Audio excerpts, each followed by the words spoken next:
கரங்களை தட்டிக்கொண்டு தேவனுக்கு நன்றி சொல்லுங்க. உற்சாகமாக உற்சாகமாக உற்சாகமாக தேவனே உமக்கு நன்றியோடுமை ஸ்தோத்தரிக்கிறோம். அப்பா எங்கள் மத்தியிலே இறங்கி வந்திருக்கிறீர், அதற்காக உமக்கு நன்றியோடுமை ஸ்தோத்தரிக்கிறோம் ஸ்தோத்தரிக்கிறோம்.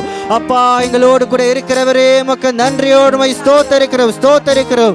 சேனைகளின் கர்த்தாவே எங்கள் மத்தியிலே இறங்கி வந்திருக்கிறீர், அதற்காக உமக்கு நன்றியோடுமை ஸ்தோத்தரிக்கிறோம். அப்பா இந்த வாரம் முழுவதும் எங்களோடு கூட இருந்தவரே உமக்கு நன்றி நன்றி சொல்லுகிறோம். அல்லேலூயா. உற்சாகமாக உற்சாகமாக உற்சாகமாக கரங்களை தட்டி தேவனுக்கு நன்றி சொல்லுங்க நன்றி சொல்லுங்க. அப்பா உமக்கு நன்றியோடுமை ஸ்தோத்தரிக்கிறோம். அப்பா உம்மாலே செய்ய முடியாத காரியம் ஒன்றுமில்லை. அப்பா உம்மை நம்புகிறவர்கள் ஒரு நாளும் வெட்கப்பட்டு போவதே இல்லை. உம்மை நம்புகிறவர்கள் அப்பா நீர் கை விடுகிறதில்லை. அப்பா எங்களோடு கூட இருக்கிறவரே உமக்கு நன்றியோடுமை ஸ்தோத்தரிக்கிறோம் ஸ்தோத்தரிக்கிறோம். அப்பா உம்மை நம்புகிறவர்கள் பாக்கியவான்கள். அப்பா நாங்கள் பாக்கியவான்கள், காரணம் நாங்கள் உம்மை நம்பி இருக்கிறோம். அப்பா நாங்கள் எந்த சூழ்நிலை இருந்தாலும் நாங்கள் உம்மை நம்பி இருக்கும் பொழுது அப்பா எதுவும் எங்களை அணுக முடியாது, எதுவும் எங்களை மேற்கொள்ள முடியாது. அப்பா அப்பா நீங்கள் தான் எங்களுடைய துணை, நீங்கள் தான் எங்களுடைய கேடகம். அப்பா அதற்காக உமக்கு நன்றி நன்றி நன்றி நன்றி. அப்பா மனிதர்களை எங்களை கைவிடும் பொழுது நீங்கள் எங்களை மறவாமல் நினைத்து எங்களை கைவிடாமல் இருக்கிறீர். அப்பா அதற்காக உமக்கு நன்றியோடு ஸ்தோத்தரிக்கிறோம் ஸ்தோத்தரிக்கிறோம் ஸ்தோத்தரிக்கிறோம். அப்பா ஹல்லேலூயா ஹல்லேலூயா. இயேசுவே உமக்கு நன்றியோடு ஸ்தோத்தரிக்கிறோம். சங்கீதம் 40வது அதிகாரம் 4வது வசனம் சொல்லுகிறது, அகங்காரிகளையும் பொய்யை சார்ந்திருக்கிறவர்களையும் நோக்காமல் கர்த்தரையே தன் நம்பிக்கையாக வைக்கிற மனுஷன் பாக்கியவான். ஆமென்.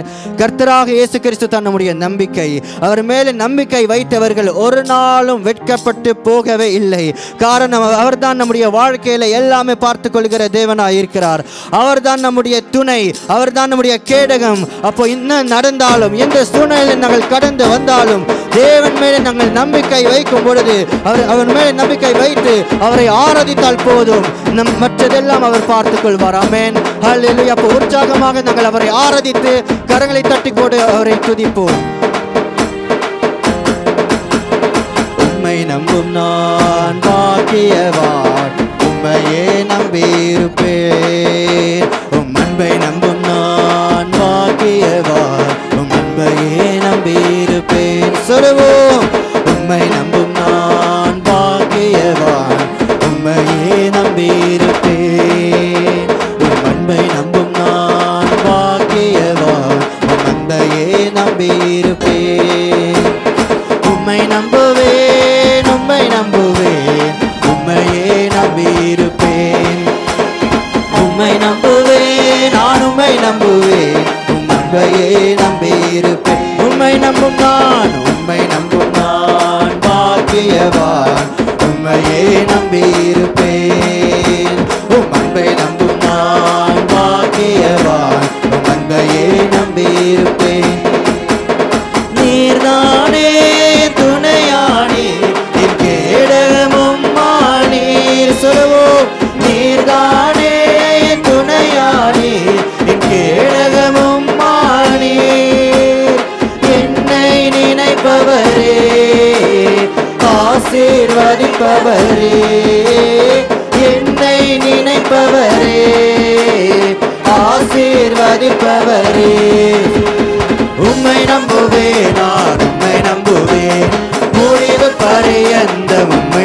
சொல்லுவோம்.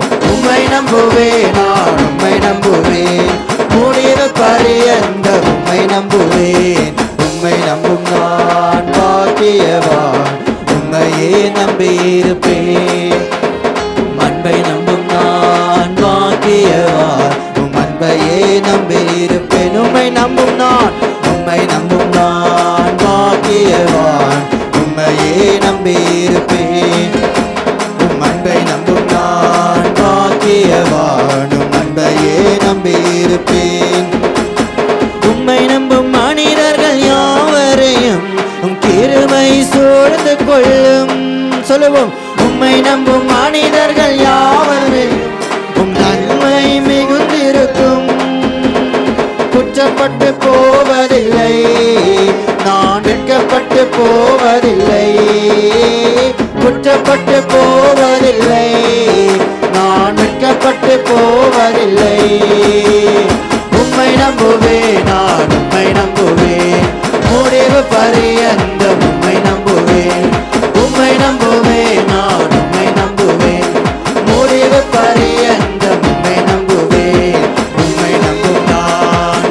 பாக்கியவான் உம்மையே நம்பியிருப்பேன் உம் அன்பை நம்பும் நான் பாக்கியவான் உம் அன்பையே உம்மை நம்பும் நான்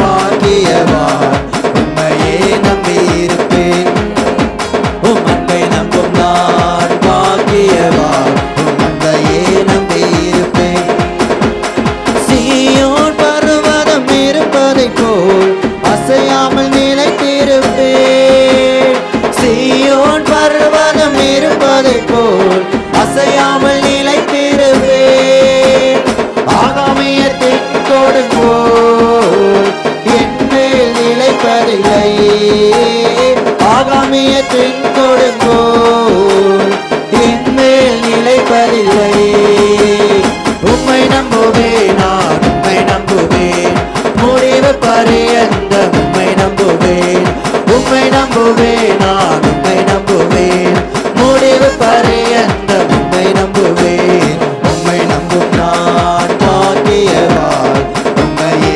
நம்பியிருப்பேன் உம் அன்பை நம்பும் நான் பாக்கியவான் உம் அன்பையே நம்பியிருப்பேன் உம்மை நம்பும் நான் பாக்கியவான் உம்மையே நம்பியிருப்பேன் உம் அன்பை நம்பும் நான் பாக்கியவான் உம் அன்பையே நம்பியிருப்பேன் உம்மை நம்புவேன் உம்மை நம்புவேன் உம்மை நம்புவேன் உம்மையே நம்பியிருப்பேன் சொல்லுவோம் உற்சாகமாய் உம்மை நம்புவேன் நான் உம்மை நம்புவேன் உம் அன்பையே நம்பியிருப்பேன் உம்மை நம்புவேன் உம்மை நம்புவேன் உம்மை நம்புவேன் உம்மையே நம்பியிருப்பேன் உம்மை நம்புவேன் நான் உம்மை நம்புவேன் உம் அன்பையே நம்பியிருப்பேன் உம்மை நம்பும் நான் பாக்கியவான் உம்மையே நம்பியிருப்பேன் உம் அன்பை நம்பும் நான் பாக்கியவான் உம் அன்பையே நம்பியிருப்பேன் உம்மை நம்பும் மனிதர்கள் யாவரையும் உம் கிருபை சூழ்ந்து கொள்ளும் உம்மை நம்பும் மனிதர்கள் யாவருக்கும் உம் நன்மை மிகுந்திருக்கும் குற்றப்பட்டு போவதில்லை நான் வெட்கப்பட்டு போவதில்லை குற்றப்பட்டு போவதில்லை நான் வெட்கப்பட்டு போவதில்லை உம்மை நம்புவேன் நான் உம்மை நம்புவேன் முடிவு பரியந்த உம்மை நம்புவேன் உம்மை நம்புவேன் நான் உம்மை நம்புவேன் முடிவு பரியந்த உம்மை நம்புவேன் நான் உம்மை நம்புவேன் முடிவு பரியந்த சொல்லுவோம் உம்மை நம்புவேன் நான் உம்மை நம்புவேன் முடிவு பரியந்த உம்மை நம்புவேன் உற்சாகமாக கரங்களை தட்டி தேவனுக்கு நன்றி சொல்லுங்க நாங்கள் தேவனையே நம்பி இருக்கிறோம் அவரை நாங்கள் நம்பி இருக்கிறபடினாலே நாங்கள் பாக்கியவான்கள் என்று வேதம் சொல்லுகிறது நாங்கள் பாக்கியவான்கள் என்று வேதம் சொல்லுகிறது அதற்காக தேவனுக்கு நன்றி சொல்லுங்க அவரை துதிங்க அவருடைய அன்பை மேலே நம்பிக்கை வைக்கிறவர்கள் அவருடைய அன்பை மேலே நம்பிக்கை வைக்கிறவர்கள் ஒரு நாள் வெட்கப்பட்டு போகவில்லை காரணம் நம்முடைய தேவன் அன்புள்ள தேவன் காரணம் நம்முடைய தேவன் என்றென்றைக்குமாய் நம்மோடு கூட இருக்கிறார் அவர் நம்முடைய தேவைகளை சந்திக்கிறார் அவர் நம் பக்கத்தில் இருந்து அவர் நமக்கு துணையா இருக்கிறார் நமக்கு கேடகமா இருக்கிறார் அவர் தான் நம்மை நினைத்து அவர் நம்மை ஆசீர்வதிக்கிறார் அதற்காக தேவனுக்கு நன்றி சொல்லுங்க தேவனே உமக்கு நன்றியோடு ஸ்தோத்திரிக்கிறோம் எங்களை ஆசீர்வதிக்கிற தேவனே உமக்கு நன்றி அல்லேலூயா எங்களுக்கு ஒத்தாசை வருகிற தேவனே உமக்கு நன்றி எங்களுக்கு துணையாய் நிற்கிறவரே உமக்கு நன்றியோடு ஸ்தோத்திரிக்கிறோம்ப்பா இயேசு ராஜா இயேசு கிறிஸ்து ராஜா நாங்கள் உம்மையே நம்பி இருக்கிறோம் அப்பா உம்மையே நம்பி இருக்கிறோம் நாங்கள் மனுஷர்கள் மேலே நம்பிக்கை வைக்க மாட்டோம் அப்பா நாங்கள் உங்கள் மேலே நாங்கள் நம்பிக்கை வைக்கிறோம் அப்பா காரணம் நீங்கள் தான் எங்களுடைய தேவன் அப்பா நீங்கள் தான் எங்களுடைய தேவன் நாங்கள் குற்றப்பட்டு போவதில்லை அப்பா நாங்கள் வெட்கப்பட்டு போவதில்லை அப்பா காரணம் நீங்கள் எங்களோடு கூட இருக்கிறீர் காரணம் நீங்கள் தான் எங்களுடைய நம்பிக்கை நீங்கள் தான் எங்களுடைய துருகம் அப்பா அதற்காக உமக்கு நன்றி நன்றி நன்றி அப்பா சீயோன் பர்வதம் இருப்பதை போலப்பா நாங்கள் அசையாமல் இருப்போம் அப்பா எந்த அலைகள் வந்தாலும் வந்தாலும் எந்த காற்றை வந்தாலும் அப்பா நாங்கள் அசைய மாட்டோம். காரணம் அப்பா எங்களுடைய நங்கூரம் தேவன் மேலே இருக்கிறது. எங்களுடைய நங்கூரம் தேவனுடைய அன்பை மேலே இருக்கிறது. என்னுடைய நங்கூரம் தேவன் மேலே இருக்கிறது. அதற்காக உமக்கு நன்றி செலுத்துகிறோம். முடிவு பரியந்தம் நாங்கள் உண்மையே நம்பி இருப்போம் அப்பா. அப்பா நீங்கள் தான் எங்களுடைய தேவன் அப்பா. உம்மை போல வேறு தேவன் இல்லை. உம்மை போல வேறு தேவன் இல்லை. உம்மை போல வேறு இரட்சகர் இல்லை அப்பா. உம்மை போல எங்களை அன்பு செய்கிற தேவன் ஒருவரும் இல்லை அப்பா. அதற்காக உமக்கு நன்றியோடு உம்மை ஸ்தோத்தரிக்கிறோம் அப்பா.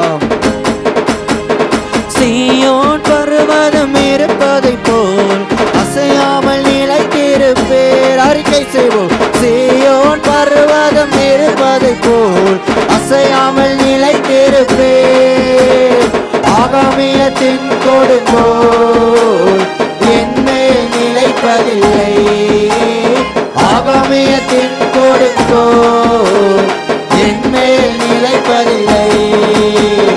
உம்மை நம்புவேன், நான் உம்மை நம்புவேன். முடிவு பரியந்தம் அறிக்கை செய்வோம். உம்மை நம்புவேன், நான் உம்மை நம்புவேன். முடிவு பரியந்தம் உம்மை நம்புவேன். உம்மை நம்பும் நான் பாக்கியவான். உம்மையே நம்பியிருப்பேன். உம் அன்பை நம்பும் நான் பாக்கியவான். உம் அன்பையே நம்பியிருப்பேன். உம்மை நம்பும் நான் பாக்கியவான். உம்மையே நம்பியிருப்பேன். உம் அன்பை நம்பும் நான் பாக்கியவான். உம் அன்பையே நம்பியிருப்பேன். நீர்தானே என் துணையானீர், என் கேடகமும் மானீர். அறிக்கை செய்வோம். நீர்தானே என் துணையானீர், என் கேடகமும் மானீர். என்னை நினைப்பவரே, ஆசீர்வதிப்பவரே. என்னை நினைப்பவரே, ஆசீர்வதிப்பவரே. உம்மை நம்புவேன், நான் உம்மை நம்புவேன். முடிவு பரியந்தம் உம்மை சொல்லுவோம் உற்சாகமாய். முடிவு பரியந்தம் உம்மை நம்புவேன். உம்மை நம்பும் நான் பாக்கியவான். உம்மையே நம்பியிருப்பேன். உம் அன்பை நம்பும் நான் பாக்கியவான். உம் அன்பையே நம்பியிருப்பேன். சொல்லுவோம். உம்மை நம்பும் நான் பாக்கியவான். உம்மையே நம்பியிருப்பேன். இயேசுவே உம் அன்பை நம்பும் நான் பாக்கியவான். உம் அன்பையே நம்பியிருப்பேன். உம்மை நம்புவேன், உம்மை நம்புவேன், உம்மை நம்புவேன். உம்மையே நம்பியிருப்பேன். உம்மை நம்புவேன், நான் உம்மை நம்புவேன். உம் அன்பையே நம்பியிருப்பேன். உம்மை நம்புவேன், உம்மை நம்புவேன். உம்மையே நம்பியிருப்பேன். உம்மை நம்புவேன், நான் உம்மை நம்புவேன். உம் அன்பையே நம்பியிருப்பேன். தேவனே உமக்கு நன்றியோடு உம்மை ஸ்தோத்திரிக்கிறோம் அப்பா. உமக்கு நன்றி செலுத்துகிறோம் அப்பா. உங்களுடைய கிருபை இதை சூழ்ந்து கொள்ளுகிறது அப்பா. அதற்காக உமக்கு நன்றி. உங்களுடைய நன்மையினால் எங்களை திருப்தி ஆக்குகிற தேவனே, உங்களுடைய நன்மையினால் அப்பா எங்களை திருப்தி ஆக்குகிற தேவனே உமக்கு நன்றியோடு உம்மை ஸ்தோத்திரிக்கிறோம் அப்பா. எங்களுடைய வாழ்க்கையில எந்த குறைவும் இல்லை. காரணம் நீங்கள் தான் எங்களுடைய நம்பிக்கை. காரணம் நீங்கள் தான் எங்களோடு கூட இருக்கிறீர். நீங்கள் தான் எங்களை நினைத்து எங்களை ஆசீர்வதிக்கிற தேவனாய் இருக்கிறீரப்பா. அதற்காக உமக்கு நன்றியோடு உம்மை ஸ்தோத்திரிக்கிறோம். ஹல்லேலூயா. உம்மை நம்பும் மனிதர்கள் யாவருக்கும் அப்பா உங்களுடைய கிருபை சூழ்ந்து கொள்ளும் அப்பா. அதற்காக உமக்கு நன்றி தகப்பனே. உமக்கு நன்றியோடு உம்மை ஸ்தோத்திரிக்கிறோம்ப்பா. உங்கள் மேலே நாங்கள் நிலைத்திருப்போம் அப்பா. உங்கள் மேலே நாங்கள் விசுவாசத்தை நம்பிக்கையை வைக்கிறோம் அப்பா.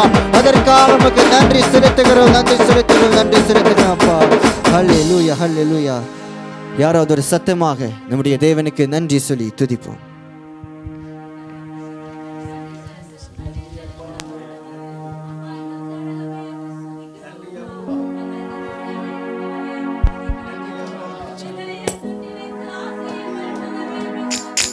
ஸ்தோத்தரிக்கிறோம்.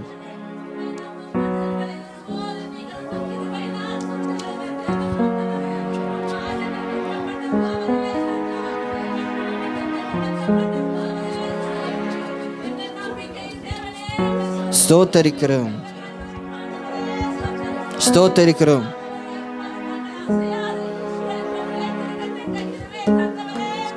ஸ்தோத்தரிக்கிறோம்,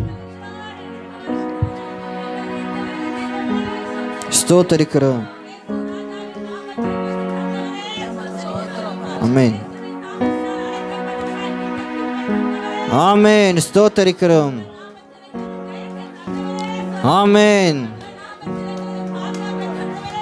ஸ்தோத்தரிக்கிறோம்,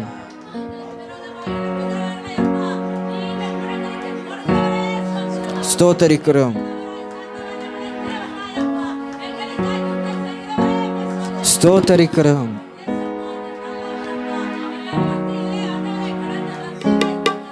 ஆமென், ஆமென்.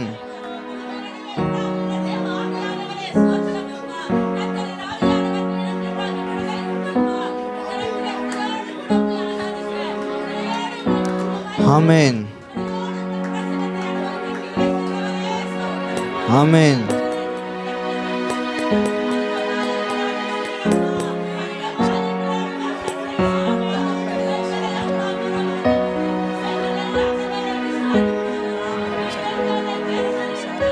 ஆமென், ஆமென்.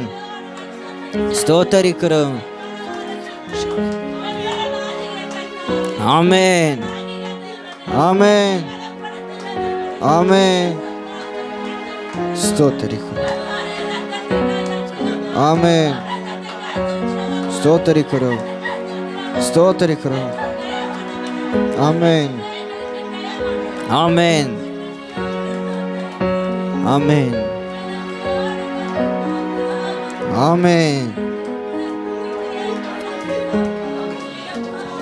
ஆமென். துதிக்கிறோம், துதிக்கிறோம். ஆமென்.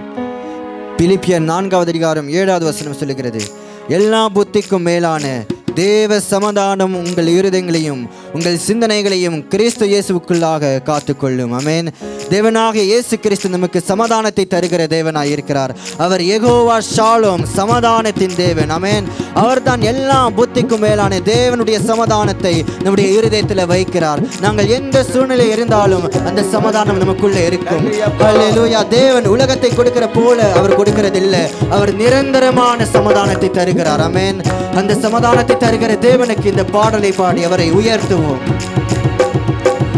எல்லா புத்திக்கும் மேலான தேவ சமாதானம் இதயத்தில் நிரம்பிடுதே.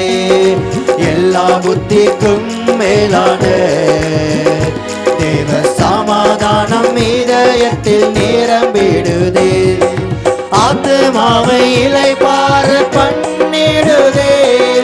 அன்பராம் இயேசுவின் அரவணைப்பு ஆத்துமாவை இளைப்பாற பண்ணிடுதே. அன்பராம் இயேசுவின் அரவணைப்பு எல்லா புத்திக்கும் மேலான தேவ சமாதானம் இதயத்தில் நிரம்பிடுதே. எல்லா புத்திக்கும் மேலான தேவ சமாதானம் இதயத்தில் நிரம்பிடுதே. கவலைகள் பாரங்கள் இறக்கி வைத்தேன். கர்த்தர் என்னை விசாரித்து நடத்துவதால். கவலைகள் பாரங்கள் இறக்கி வைத்தேன். கர்த்தர் என்னை விசாரித்து நடத்துவதால். அவர் அன்பில் நிலைத்து மகிழ்ந்திடுவேன். அவர் அன்பை நினைத்து புகழ்ந்திடுவேன். அவர் அன்பில் நிலைத்து மகிழ்ந்திடுவேன். அவர் அன்பை நினைத்து புகழ்ந்திடுவேன். சொல்லுவோம். எல்லா புத்திக்கும் மேலான தேவ சமாதானம் இதயத்தில் நிரம்பி. கரங்களை தட்டி பாடுவோம். எல்லா புத்திக்கும் மேலான தேவ சமாதானம் இதயத்தில் நிரம்பிடுது. சமாதானத்தோடு படுத்துறங்குவேன். கர்த்தரே சுகமாய் தங்க பண்ணுவதால். சமாதானத்தோடு படுத்துறங்குவேன். கர்த்தரே சுகமாய் தங்க பண்ணுவதால்.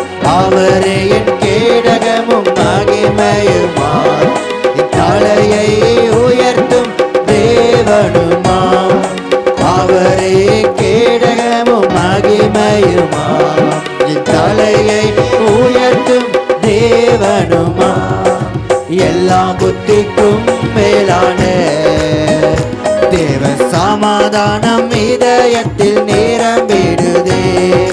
எல்லா புத்திக்கும் மேலான தேவ சமாதானம் இதயத்தில் நிரம்பிடுதே. உம்மை நோக்கி பார்த்து பிரகாசமானேன், எந்த முகம் வெட்கப்பட்டு போகவே இல்லை. உம்மை நோக்கி பார்த்து பிரகாசமானேன், எந்த முகம் வெட்கப்பட்டு போகவே இல்லை. உலகத்தில் உபத்திரவம் சூழ்ந்து கொண்டாலும் உலகத்தை ஜெயித்தவரால் கீடம் கொள்ளுவேன். உலகத்தில் உபத்திரவம் சூழ்ந்து கொண்டாலும் உலகத்தை ஜெயித்தவரால் கீடம் கொள்ளுவேன். எல்லா புத்திக்கும் மேலான தேவ சமாதானம் இதயத்தில் நிரம்பிடுதே. எல்லா புத்திக்கும் மேலான தேவ சமாதானம் இதயத்தில் நிரம்பிடுதே. எந்த மனம் உறுதியாய் உம்மை நம்புவதால் எந்த துர்ச்சதியும் என்னை துக்கப்படுத்தாதே. எந்த மனம் உறுதியாய் உம்மை நம்புவதால் எந்த துர்ச்சதியும் என்னை துக்கப்படுத்தாதே. எழும்பீடும் கடல் அலைகள் அதட்டியவர் என்னை எல்லா தீங்குக்கும் நீங்களாக்கிடுவார். எழும்பீடும் புயல் காற்றை அடக்கியவர் என்னை எல்லா தீங்குக்கும் நீங்களாக்கிடுவார். எல்லா புத்திக்கும் மேலான தேவ சமாதானம் இதயத்தில் நிரம்பி அறிக்கை செய்க. எல்லா புத்திக்கும் மேலான தேவ சமாதானம் இதயத்தில் நிரம்பிடுதே. ஆத்துமாவை இளைப்பாற பண்ணிடுதே. அன்பராம் இயேசுவின் அரவணைப்பு ஆத்துமாவை இளைப்பாற பண்ணிடுதே. அன்பராம் இயேசுவின் அரவணைப்பு எல்லா புத்திக்கும் மேலான தேவ சமாதானம் இதயத்தில் நிரம்பிடுதே. எல்லா புத்திக்கும் மேலான தேவ சமாதானம் இதயத்தில் நிரம் எல்லா புத்திக்கும் மேலான தேவ சமாதானம் இதயத்தில் நிரம்பிடுதே. எல்லா புத்திக்கும் மேலான தேவ சமாதானம் இதயத்தில் நிரம்பிடுதே. அல்லேலூயா அல்லேலூயா. சமாதானத்தோடு உற்சாகமாக கரங்களை தட்டி தேவனுக்கு நன்றி சொல்லுங்க. தேவனுக்கு நன்றி சொல்லுங்க. நீங்கள் எவ்வளவோ தேவனுக்கு நன்றி சொல்றீங்களோ அந்த அளவுக்கு தான் தேவன் உங்களை சமாதானத்தோடு நிரப்ப போகிறார். அப்போ தேவனுக்கு நன்றி சொல்லுங்க. உற்சாகமாக அவரை துதிங்க, அவரை துதிங்க. அவர் தான் எல்லா புத்திக்கும் மேலான தேவனுடைய சமாதானம் அவர் நம்ம மேலே நிரப்புகிறார். அதற்காக தேவனுக்கு நன்றி சொல்லுங்க, நன்றி சொல்லுங்க.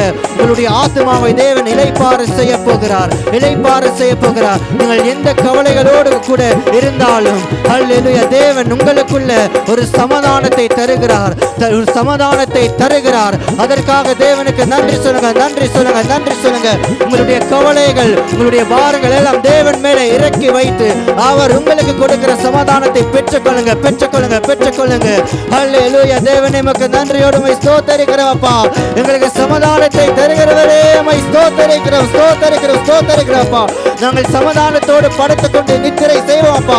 கர்த்தாவே நீர் ஒருவரே எங்களை சுகமாய் தங்க பண்ணுகிற தேவனாய் இருக்கிறீர். அதற்காக உமக்கு நன்றி. நீங்கள் தான் எங்களுடைய கேடகம், நீங்கள் தான் எங்களுடைய நம்பிக்கை அப்பா. அதனால் தான் அப்பா எங்களுக்கு சமாதானத்தை நமக்குள் இருக்கிறது அப்பா. நீங்கள் தான் உலகத்தை ஜெயித்தீர், எல்லாவற்றையும் ஜெயித்தீர். எங்களுடைய சூழ்நிலைகளை எல்லாம் ஜெயித்தீர். எங்களுடைய கவலைகள் பாரங்கள் எல்லாம் ஜெயித்தீர் அப்ப. எங்களுக்குள்ள எந்த கவலையும் இல்லை, எந்த துக்கமும் இல்லை, எந்த பாரங்கள் இல்லை. எங்களுக்குள்ள சமாதானம் சமாதானம் தான் இருக்கிறதப்பா. அதற்காக உமக்கு நன்றி. நிரந்தரமான சமாதானத்தை எங்களுக்குள்ள வைக்கிற தேவனே, உமக்கு நன்றியோடு ஸ்தோத்திரிக்கிறோம். யெகோவா ஷாலோம், சமாதானத்தின் தேவன் எங்களுக்குள்ள வாசம் பண்ணி அப்பா எங்களுக்குள்ள சமாதானத்தை தருகிறீர். அதற்காக உமக்கு நன்றி. உம்மை நோக்கி பார்க்கும் பொழுது அப்பா எங்கள் பதிலை தருகிற தேவனாய் இருக்கிறீர் அப்பா. அதற்காக உமக்கு நன்றி. எந்த முகம் வெட்கப்பட்டு போகாதபடிக்கு அப்பா எங்களுக்குள்ள சமாதானத்தை தருகிறீர். அதற்காக உமக்கு நன்றி அப்பா. எல்லா ஜனங்களையும் எங்களை பார்த்து ஆச்சரியப்படுவார்கள். காரணம் அந்த அளவுக்கு சமாதானம் நமக்குள்ள இருக்கிறது. நீங்கள் தான் அந்த சமாதானத்தை தருகிறீர் அப்பா. அதற்காக உமக்கு நன்றியோடு ஸ்தோத்தரிக்கிறோம் அப்பா. ஹல்லேலூயா, மை துதிக்கிறோம். சமாதான தாபரத்தில் நிலைத்திருப்பேன், சந்தோஷமாய் வீட்டில் களி கூர்ந்திருப்பேன். அறிக்கை செய்வோம். சமாதான தாபரத்தில் நிலைத்திருப்பேன், சந்தோஷமாய் வீட்டில் களி கூர்ந்திருப்பேன். உடலெல்லாம் சுகத்தால் நிறைந்திருப்பேன், உச்சிதமான கோதுமையால் திருப்தியாயிருப்பேன். உடலெல்லாம் சுகத்தால் நிறைந்திருப்பேன், உச்சிதமான கோதுமையால் திருப்தியாயிருப்பேன். எல்லா புத்திக்கும் மேலான தேவ சமாதானம் இதயத்தில் நிரம்பிடுதே. எல்லா புத்திக்கும் மேலான தேவ சமாதானம் இதயத்தில் நிரம்பிடுதே. ஆத்துமாவை இளைப்பாற பண்ணிடுதே, அன்பராம் இயேசுவின் அரவணைப்பு. ஆத்துமாவை இளைப்பாற பண்ணிடுதே, அன்பராம் இயேசுவின் அரவணைப்பு. எல்லா புத்திக்கும் மேலான தேவ சமாதானம் இதயத்தில் நிரம்பிடுதே. எல்லா புத்திக்கும் மேலான தேவ சமாதானம் இதயத்தில் நிரம்பிடுதே. எல்லா புத்திக்கும் மேலான தேவ சமாதானம் இதயத்தில் நிரம்பிடுதே. எல்லா புத்திக்கும் மேலான தேவ சமாதானம் இதயத்தில் நிரம்பிடுதே. எந்த மனம் உறுதியாய் உம்மை நம்புவதால் எந்த துர்ச்செய்தியும் என்னை துக்கப்படுத்தாதே. எந்த மனம் உறுதியாய் உம்மை நம்புவதால் எந்த துர்ச்செய்தியும் என்னை துக்கப்படுத்தாதே. எழும்பீடும் கடல் அலைகள் அதட்டியவர் என்னை எல்லா தீங்குக்கும் நீங்களாக்கிடுவார். எழும்பீடும் புயல் காற்றை அடக்கியவர் என்னை எல்லா தீங்குக்கும் நீங்களாக்கிடுவார். சொல்லுவோம். எல்லா புத்திக்கும் மேலான தேவ சமாதானம் இதயத்தில் நிரம்பிடுதே. எல்லா புத்திக்கும் மேலான தேவ சமாதானம் இதயத்தில் நிரம்பிடுதே. ஆத்துமாவை இளைப்பாற பண்ணிடுதே, அன்பராம் இயேசுவின் அரவணைப்பு. ஆத்துமாவை இளைப்பாற பண்ணிடுவே, அன்பராம் இயேசுவின் அரவணைப்பு. எல்லா புத்திக்கும் மேலான தேவ சமாதானம் இதயத்தில் நிரம்பிடுதே. எல்லா புத்திக்கும் மேலான தேவ சமாதானம் இதயத்தில் நிரம்பிடுதே. ஹல்லேலூயா. தேவனே உமக்கு நன்றியோடு ஸ்தோத்திரிக்கிறோம். உங்களுடைய சமாதானத்தின் ஆலைகளை நிரப்பினீர். அதற்காக உமக்கு நன்றி நன்றி நன்றி இயேசு ராஜா. அப்பா எங்களை அரவணைக்கிறங்கள் தேவனே, உமக்கு நன்றியோடு ஸ்தோத்திரிக்கிறோம் அப்பா. ஹல்லேலூயா. நீரே எங்களுடைய கேடகம் அப்பா. ஹல்லேலூயா. எங்களுடைய தலையை உயர்த்துகிற தேவன் நீங்கள் தான் அப்பா. அதற்காக உமக்கு நன்றி. அதனால் தான் நாங்கள் சமாதானத்தோடு இருக்கிறோம். காரணம் நீங்கள் தான் எல்லாவற்றையும் பார்த்துக் கொள்கிற தேவனா இருக்கிறீர். அதற்காக உமக்கு நன்றி செலுத்துகிறோம் அப்பா. உம்மை ஸ்தோத்திரிக்கிறோம் அப்பா. ஹல்லேலூயா ஹல்லேலூயா. சமாதானத்தை தருகிறேன் நம்முடைய தேவனுக்கு யாராவது சத்தமாக நன்றி சொல்லி துதிப்போம். ஸ்தோத்திரிக்கிறோம்.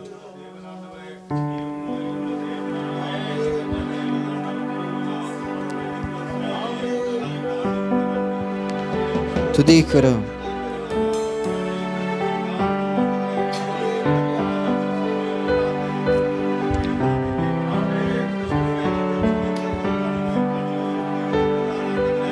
ஆமென்.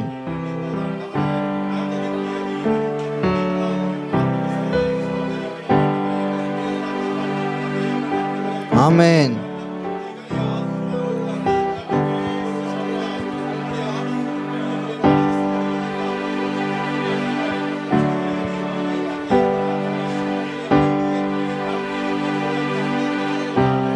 நன்றி.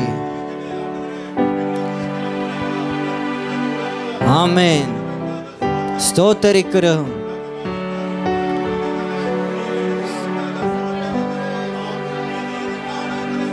ஆமென். ஆமென். ஸ்தோத்தரிக்கிறோம். நன்றி அப்பா. ஆமென். நன்றி செலுத்துகிறோம்.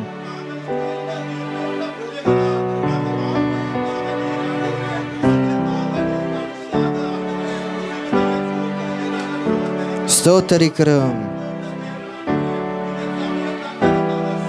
ஸ்தோத்தரிக்கிறோம். ஆமென். ஆமென். ஸ்தோத்தரிக்கிறோம்.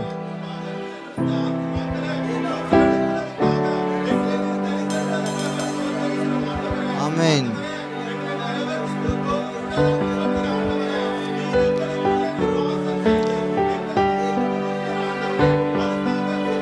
ஸ்தோத்தரிக்கிறோம். ஆமென். ஸ்தோத்தரிக்கிறோம். ஆமென். ஆமென். ஆமென். சங்கீதம் 156 சொல்லுகிறது, சுவாசமுள்ள யாவும் கர்த்தரை துதிப்பதாக. ஆமென். தேவன் தான் நமக்கு சுவாசத்தை, நமக்கு ஜீவனை தந்திருக்கிறார். அவர் தான் நம்மை ஒவ்வொரு நாளும் வாழ வைக்கிறார். அவர் தான் நம்மை தெரிந்து கொண்டார். அவர் தான் தம்முடைய கிருபையினாலும் பலத்தினாலும் நம்மை முடிசூட்டுகிறார். இது எல்லாவற்றையும் அவரை ஆராதிக்கும்படிக்காக, அவரை துதிக்கும்படிக்காக, அவருக்காக ஊழியம் செய்ய, அவருக்காக சேவை செய்வது தான். ஆமென். அப்போ அதற்காக அவரை துதித்து, அவரை பாடி, அவரை ஆராதிப்போம். ஜீவன் தந்தீருமை ஆராதிக்க, வாழ வைத்தீர் உமை ஆராதிக்க, தெரிந்து கொண்டீர் உமை ஆராதிக்க, உமை எந்நாளும் ஆராதிப்பே, உமை எந்நாளும் ஆராதிப்பே. ஜீவன் தந்தீர் உமை ஆராதிக்க, வாழ வைத்தீர் உமை ஆராதிக்க, தெரிந்து கொண்டீர் உமை ஆராதிக்க, உமை எந்நாளும் ஆராதிப்பே, உமை எந்நாளும் ஆராதிப்பே. ஆராதனை, ஆராதனை, ஆராதனை, ஓ நித்தியமானவரே. ஆராதனை, ஆராதனை, ஆராதனை, ஓ நித்தியமானவரே. நீரே நிரந்தரமானவர், நீரே கனத்துக்கு பாத்திரர், நீரே மகிமையுடையவர், உமை என்றும் ஆராதிப்பேன். நீரே நிரந்தரமானவர், நீரே கனத்திற்கு பாத்திரர், நீரே மகிமையுடையவர், உமை என்றும் ஆராதிப்பேன். தந்தீருமை ஆராதிக்க, பலனை தந்தீருமை ஆராதிக்க, ஊழியம் தந்தீருமை ஆராதிக்க, உமை எந்நாளும் ஆராதிப்பே, உமை எந்நாளும் ஆராதிப்பேன். கிருபை தந்தீர், கிருபை தந்தீர் உம்மை ஆராதிக்க, பலனை தந்தீர் உம்மை ஆராதிக்க, ஊழியம் தந்தீர் உம்மை ஆராதிக்க, உம்மை என்னாலும் ஆராதிப்பேன், உம்மை என்னாலும் ஆராதிப்பேன். ஆராதனை ஆராதனை ஆராதனை ஓ நித்தியமானவரே, ஆராதனை ஆராதனை ஆராதனை ஓ நித்தியமானவரே, நீரே நிரந்தரமானவர், நீரே கணத்திற்கு பாத்திரர், நீரே மகிமையுடையவர், உம்மை என்றும் ஆராதிப்பேன். நீரே நிரந்தரமானவர், நீரே கணத்திற்கு பாத்திரர், நீரே மகிமையுடையவர், உம்மை என்றும் ஆராதிப்பேன். வரங்கள் தந்தீர் உம்மை ஆராதிக்க, மேன்மை தந்தீர் உம்மை ஆராதிக்க, ஞானம் தந்தீர் உம்மை ஆராதிக்க, உம்மை என்னாலும் ஆராதிப்பேன், உம்மை என்னாலும் ஆராதிப்பேன். வரங்கள் தந்தீர் உம்மை ஆராதிக்க, மேன்மை தந்தீர் உம்மை ஆராதிக்க, ஞானம் தந்தீர் உம்மை ஆராதிக்க, உம்மை என்னாலும் ஆராதிப்பேன், உம்மை என்னாலும் ஆராதிப்பேன். ஆராதனை ஆராதனை ஆராதனை ஓ நித்தியமானவரே, ஆராதனை ஆராதனை ஆராதனை ஓ நித்தியமானவரே, நீரே நிரந்தரமானவர், நீரே கணத்திற்கு பாத்திரர், நீரே மகிமையுடையவர், உம்மை என்றும் ஆராதிப்பேன். நீரே நிரந்தரமானவர், நீரே கணத்திற்கு பாத்திரர், நீரே மகிமையுடையவர், உம்மை என்றும் ஆராதிப்பேன். நீரே நிரந்தரமானவர், நீரே கணத்திற்கு பாத்திரர், நீரே மகிமையுடையவர், உம்மை என்றும் ஆராதிப்பேன். சொல்லுவோம். நீரே நிரந்தரமானவர், நீரே கணத்திற்கு பாத்திரர், நீரே மகிமையுடையவர், உம்மை என்றும் ஆராதிப்பேன். அல்லேலூயா. தேவனே உமக்கு நன்றியோடு உம்மை ஸ்தோத்தரிக்கிறோம், ஸ்தோத்தரிக்கிறோம்ப்பா. உம்மை ஆராதிக்கும் படிக்காக, உம்மை துதிக்கும் படிக்காக எங்களை அழைத்த எங்கள் தேவனே உமக்கு நன்றியோடு உம்மை ஸ்தோத்தரிக்கிறோம், ஸ்தோத்தரிக்கிறோம், ஸ்தோத்தரிக்கிறோம். நீங்கள் தான் எங்களுக்காக ஜீவனை தந்தீர், எங்களுக்காக சுவாசத்தை தந்தீர், நீங்கள் தான் எங்களை வாழ வைக்கிறீர். இது எல்லாவற்றையும் உம்மை ஆராதிக்கும் படிக்காக, உம்மை துதிக்கும் படிக்காக தேவனே, அதற்காக உமக்கு நன்றியோடு உம்மை ஸ்தோத்தரிக்கிறோம், ஸ்தோத்தரிக்கிறோம், ஸ்தோத்தரிக்கிறோம். தேவனே உமக்கு நன்றி, தகப்பனே உமக்கு நன்றி, எங்கள் மத்தியிலே இருக்கிறவரே உமக்கு நன்றி அப்பா. நாங்கள் உம்மை ஆராதிக்கிறோம், உம்மை துதிக்கிறோம். காரணம் நீங்கள் தான் எங்களுக்காக மீட்பை தந்திருக்கிறீர், நீங்கள் தான் எங்களை ரட்சித்திருக்கிறீர். எங்களுக்காக சிலுவையிலே மரித்து ரத்தம் சிந்தி எங்களை ரட்சித்த தேவனே உமக்கு நன்றியோடு உம்மை ஸ்தோத்தரிக்கிறோம். எங்களை பரிசுத்தமாய் மாற்றின எங்கள் தேவனே உமக்கு நன்றியோடு ஸ்தோத்தரிக்கிறோம், ஸ்தோத்தரிக்கிறோம் அப்பா. அல்லேலூயா. பிள்ளையாக எங்களை ஏற்றுக்கொண்டவரே உமக்கு நன்றியோடு உம்மை ஸ்தோத்தரிக்கிறோம், ஸ்தோத்தரிக்கிறோம் அப்பா. இந்த துதி வேளையில் எங்களோடு கூட இருந்த தேவனே உமக்கு நன்றியோடு உம்மை ஸ்தோத்தரிக்கிறோம், ஸ்தோத்தரிக்கிறோம், ஸ்தோத்தரிக்கிறோம். இந்த எல்லா துதியும் கனமும் மகிமையும் இயேசு கிறிஸ்துவின் நாமத்தினால் ஏறெடுக்கிறோம் நல்ல பரலோக பிதாவே. ஆமென், ஆமென். கரங்களை தட்டி தேவனுக்கு நன்றி செலுத்துவோம். Amen, alléluia. Nous allons tous se lever, s'il vous plaît, pour le Seigneur, et nous allons prier et intercéder tous ensemble. Et tout d'abord, nous allons remercier le Seigneur pour tout ce qu'il a fait jusqu'ici. Seigneur Dieu, notre Père, je te loue, Papa. Jésus-Christ, je te loue. Saint-Esprit, je te loue, Seigneur Père. Je te remercie, Seigneur. Papa Dieu, car c'est toi, Seigneur Dieu, qui jusqu'ici, Seigneur, nous dirige, Seigneur Père. Je te remercie, Seigneur. Père Dieu, combien, Seigneur, tu as exaucé nos prières et combien, Seigneur, tu as pourvu à tous nos besoins, Seigneur. Pour cela, je te remercie, Papa. Seigneur Père, c'est toi qui nous as chaque jour fortifiés, Seigneur, qui nous a chaque jour bénis, Seigneur, qui a chaque jour accompli des merveilles pour notre vie. Seigneur Père, je te remercie, Papa. Seigneur Père, combien, Seigneur Dieu, nous t'appartenons à toi seul, Seigneur Père. Je te remercie, Papa. Seigneur Père, tu es un Dieu bon et merveilleux, Seigneur. Je te loue, Seigneur. Les sources de vie appartiennent à toi seul, Seigneur Père. Je te loue, Papa. Seigneur Père, c'est pour cela nous te louons, nous te remercions et nous t'adorons en esprit et en vérité, Seigneur Père. Je te remercie, Seigneur Père. J'élève tous ces remerciements et ces louanges au nom de mon Seigneur Jésus-Christ. Amen.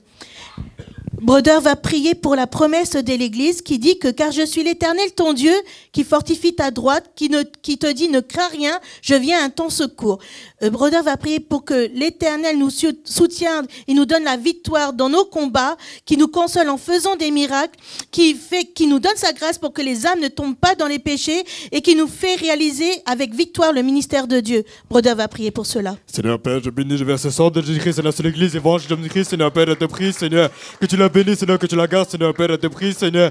Seigneur Père, je bénis, Seigneur, la promesse, Seigneur, qui dit, Seigneur, car je suis l'Éternel, ton Dieu, Seigneur, qui te fortifie et qui te fortifie et qui vient en ton secours et qui te fortifie, c'est celui qui nous fortifie, Seigneur Père, je te remercie, Seigneur.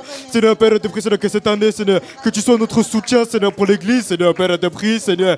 Seigneur Père, je te prie, Seigneur, que tu fasses, Seigneur, des miracles, Seigneur, dans notre vie, Seigneur Père, je te prie, Seigneur. Fais des miracles, Seigneur, pour ton Église, Seigneur Père, je te prie, Seigneur. Ouvre-nous les portes, Seigneur, que personne ne peut fermer, Seigneur Père, je te prie, Seigneur.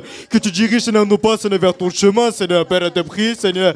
Seigneur Père, je te prie, Seigneur, que tu nous utilises, Seigneur, pour faire, Seigneur, bien, Seigneur, ton ministère, Seigneur Père, je te prie, Seigneur. Seigneur, que tu fasses, Seigneur, des miracles dans la vie de chacune des âmes de ton Église, Seigneur Père, je te prie, Seigneur. Seigneur, que tu nous aides, Seigneur, dans notre vie, Seigneur Père, je te prie, Seigneur. Dans notre vie de tous les jours, Seigneur, que tu fasses, Seigneur, des miracles, Seigneur Père, je te prie, Seigneur. Que tu te manifestes, Seigneur, dans notre vie, Seigneur Père, je te prie, Seigneur. Seigneur Père, je te prie, Seigneur, que tu aides, Seigneur, toutes les âmes de ton Église à ne pas tomber dans le péché, Seigneur Père, je te prie, Seigneur. Que tu les fortifies, Seigneur, dans leur cœur et dans leur âme, Seigneur Père, je te prie, Seigneur. Qu'ils soient fortifiés, Seigneur, par toi seul, Seigneur Père, je te prie, Seigneur. Et qu'ils soient, Seigneur, dans ta parole, Seigneur, seulement, Seigneur Père, je te prie, Seigneur. Que tu les aides, Seigneur, à méditer ta parole, Seigneur Père, je te prie, Seigneur. Que tu les aides à te prier, à te louer, Seigneur Père, je te prie, Seigneur. Seigneur Père, je te prie, Seigneur, que tu nous donnes, Seigneur, ta sagesse et ton intelligence, Seigneur, pour faire, Seigneur, ton ministère, Seigneur, avec succès, Seigneur Père, je te prie, Seigneur. Donne-nous, Seigneur, la victoire, Seigneur, dans ton ministère pour ton Église, Seigneur Père, je te prie, Seigneur. Que tu fasses, Seigneur, croître, Seigneur, le nombre des âmes de ton Église, Seigneur Père, je te prie, Seigneur. Seigneur, que tu fasses, Seigneur, grandir, Seigneur, ton Église cette année, Seigneur Père, je te prie, Seigneur. Que cette année, Seigneur, soit une année de prospérité, Seigneur Père, je te prie, Seigneur. Que ce soit une année, Seigneur, de multiplication, Seigneur Père, je te prie, Seigneur. Que tu multiplies le nombre des âmes, Seigneur, de ton Église, Seigneur Père, je te prie, Seigneur. Que tu fasses, Seigneur, grandir et croître, Seigneur, ton Église, Seigneur Père, je te prie, Seigneur. Bénis, Seigneur, tous les serviteurs, Seigneur, qui sont dans ton Église, Seigneur Père, je te prie, Seigneur. Que tu les aides, Seigneur, à faire, Seigneur, ton ministère, Seigneur, avec succès, Seigneur Père, je te prie, Seigneur. Dans la crainte de l'Éternel, Seigneur Père, je te prie, Seigneur. Qu'ils soient doux, Seigneur, qu'ils soient humbles, Seigneur Père, je te prie, Seigneur. Qu'ils marchent, Seigneur, selon ta parole, Seigneur Père, je te prie, Seigneur. Je lève ce prière au nom de mon Seigneur Jésus-Christ, Amen. Amen, Seigneur Dieu, notre Père, je te remercie, Seigneur, d'avoir entendu la prière et d'exaucer, Seigneur, comme tu as dit, Seigneur, la promesse pour ton Église, Seigneur, je te remercie, Papa. Oui, par notre Dieu et Amen, par notre Seigneur Jésus-Christ, toutes les promesses se réalisent, Seigneur Père, je te remercie, Papa. Seigneur Père, c'est toi qui tiens toujours tes promesses, Seigneur Père. Je te remercie, Seigneur. J'élève tous ces remerciements au nom de mon Seigneur Jésus-Christ. Amen.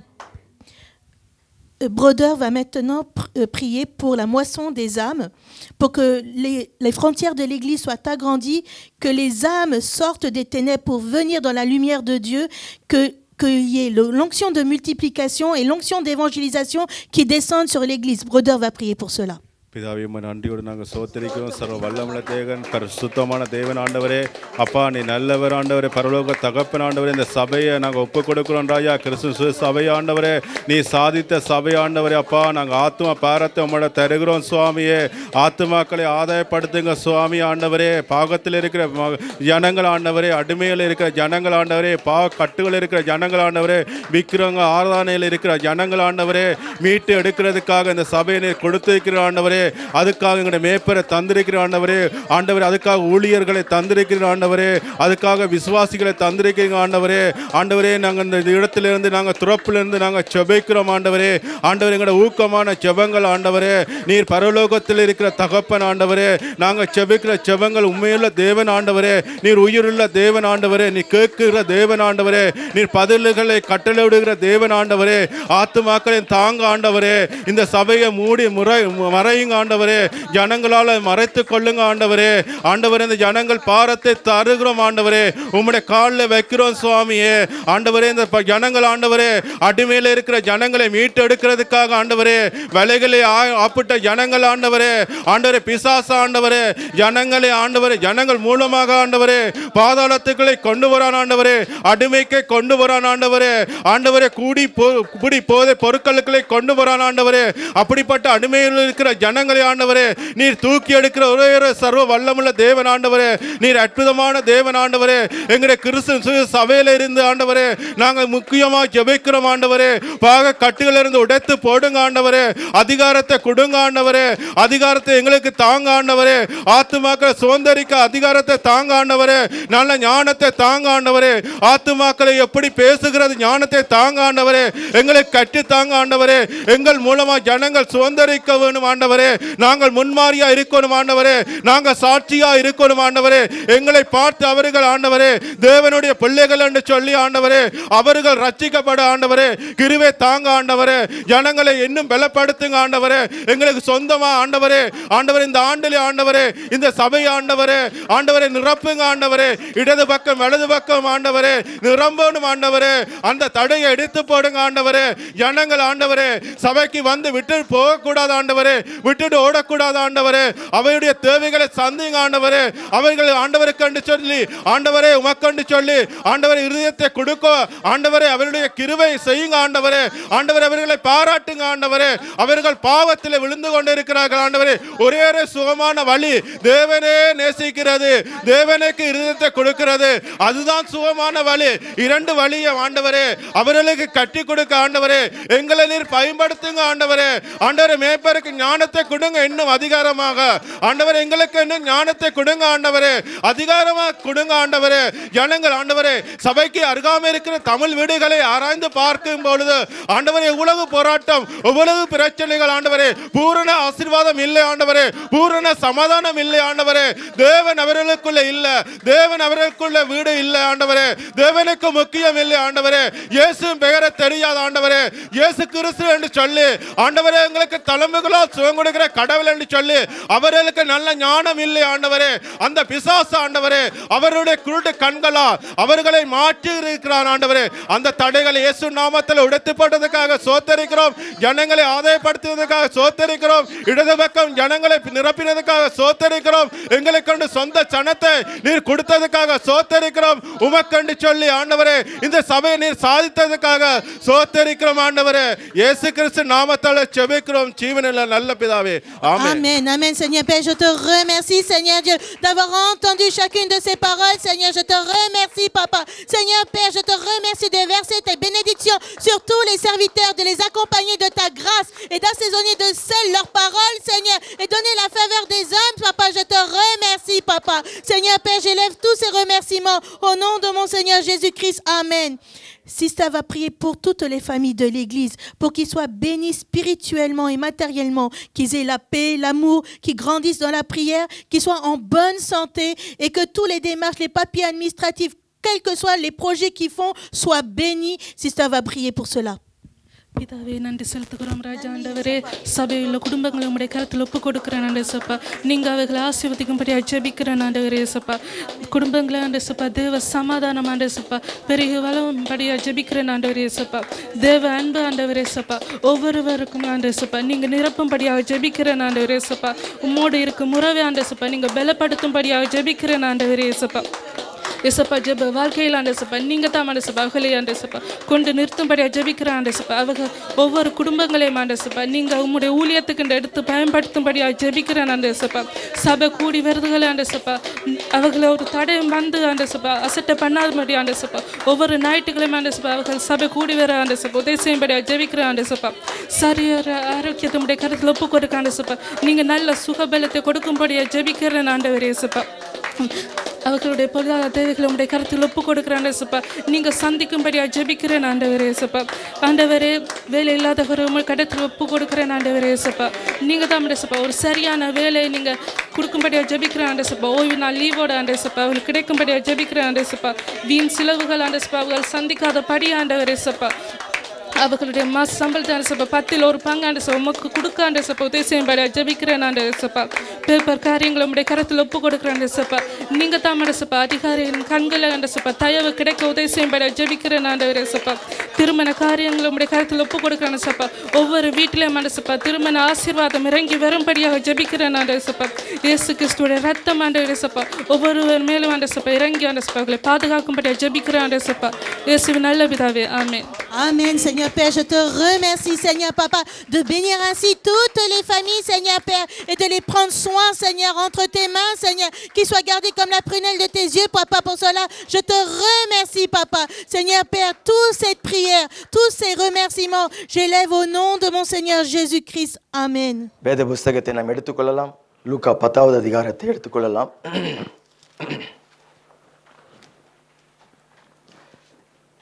2 பகுதியை நாம் வாசிப்போம். லூக்கா நற்செய்தி புஸ்தகம் 10வது அதிகாரம் 38 42 வரை உள்ள வேத வசனங்கள். Luc chapitre 10 verset 38 à 42. எல்லோருமே சேர்ந்து வாசிக்கலாம். பின்பு அவர்கள் பிரயாணமாய் போகையில் அவர் ஒரு கிராமத்தில் பிரவேசித்தார். அங்கே மார்த்தாள் என்னும் பேர் கொண்ட ஒரு ஸ்திரீ அவரை தன் வீட்டிலே ஏற்றுக்கொண்டாள். அவளுக்கு மரியாள் என்னப்பட்ட ஒரு சகோதரி இருந்தாள். அவள் இயேசுவின் பாதத்தருகே உட்கார்ந்து அவருடைய வசனத்தை கேட்டுக்கொண்டிருந்தாள். மார்த்தாளோ பற்பல வேலைகளை செய்வதில் மிகவும் வருத்தமடைந்து அவரிடத்தில் வந்து, ஆண்டவரே, நான் தனியே வேலை செய்யும்படி என் சகோதரி என்னை விட்டு வந்திருக்கிறதை குறித்து உமக்கு கவலை இல்லையா? எனக்கு உதவி செய்யும்படி அவளுக்கு சொல்லும் என்றாள். இயேசு அவளுக்கு பிரதித்திரமாக, மார்த்தாளே மார்த்தாளே, நீ அநேக காரியங்களை குறித்து கவலைப்பட்டு கலங்குகிறாய். தேவையானது ஒன்றே. மரியாள் தன்னை விட்டு எடுபடாத நல்ல பங்கை தெரிந்து கொண்டாள் என்றார். கலாத்தியர் 5வது அதிகாரம்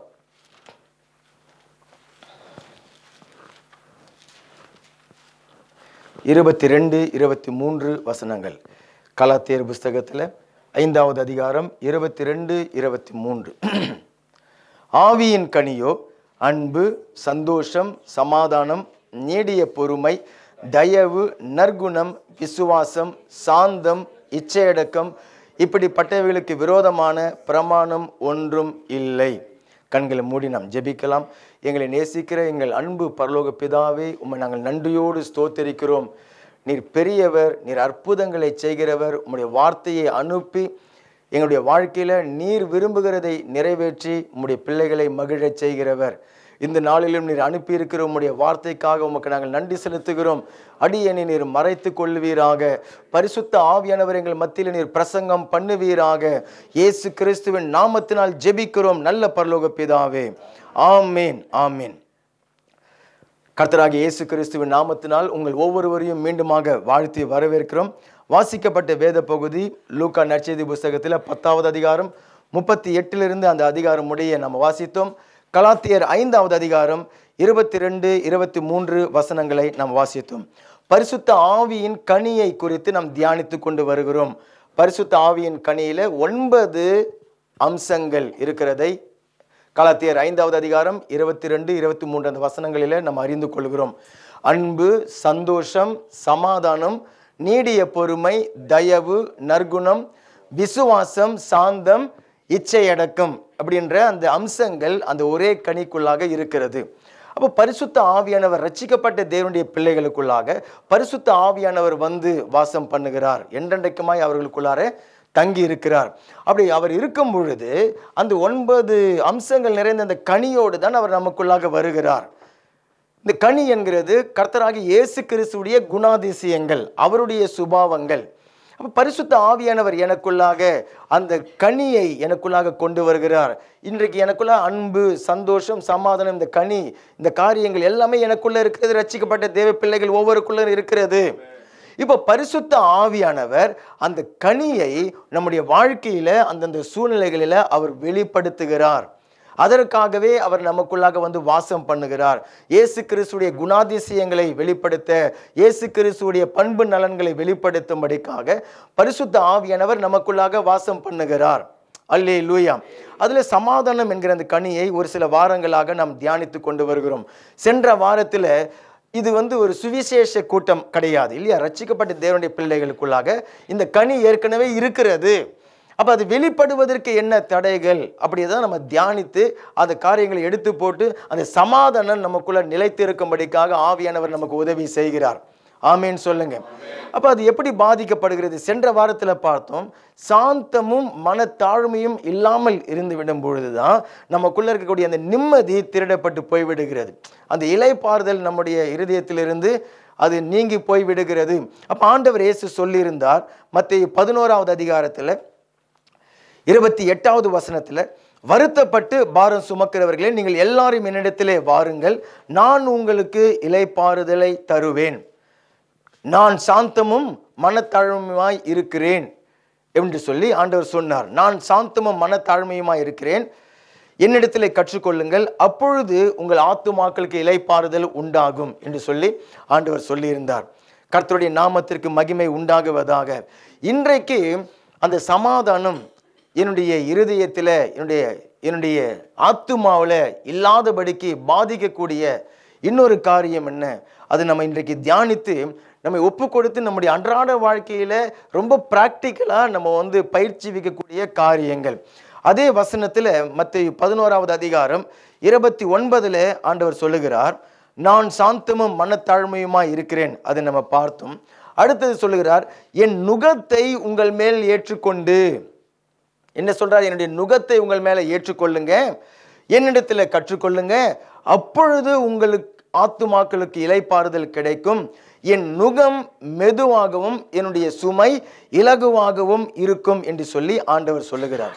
அப்போ நம்ம கடந்து போகக்கூடிய அந்த சூழ்நிலைகளை நம்ம யோசித்து பார்க்கும் பொழுது இல்லையா, நம்முடைய ஒரு குடும்ப போராட்டம் அல்லது வந்து ஒரு பொருளாதார பிரச்சனை அல்லது வியாதியினால் பாதிக்கப்பட்டு விடும் பொழுது அல்லது வந்து ஒரு ஆவிக்குரிய விதத்தில் கூட ஆவிக்குரிய பிரச்சனைகள் இல்லையா, ஒரு பாவத்தை மேற்கொள்ள முடியல, ஒரு பிரச்சனையை மேற்கொள்ள முடியல அப்படின்னு சொல்லிட்டுலாம் வரும்பொழுது நம்முடைய இளைப்பாறுதல் பாதிக்கப்படுகிறது. உண்மைதான்.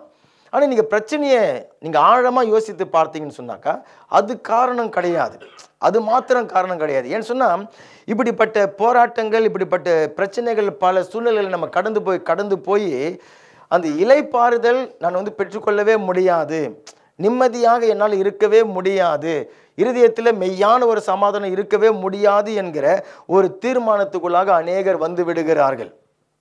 இளைப்பாறுதலாக இருக்கவே முடியாது, சமாதானமாக இருக்கவே முடியாது அப்படின்னு சொல்லி ஏதோ பிரச்சனை வந்தால் மாத்திரம் கிடையாது, வராமல் இருக்கும் பொழுதும் அந்த நிம்மதி இல்லாமல் அநேகர் இருக்கிறத நம்ம பார்க்க முடியும்.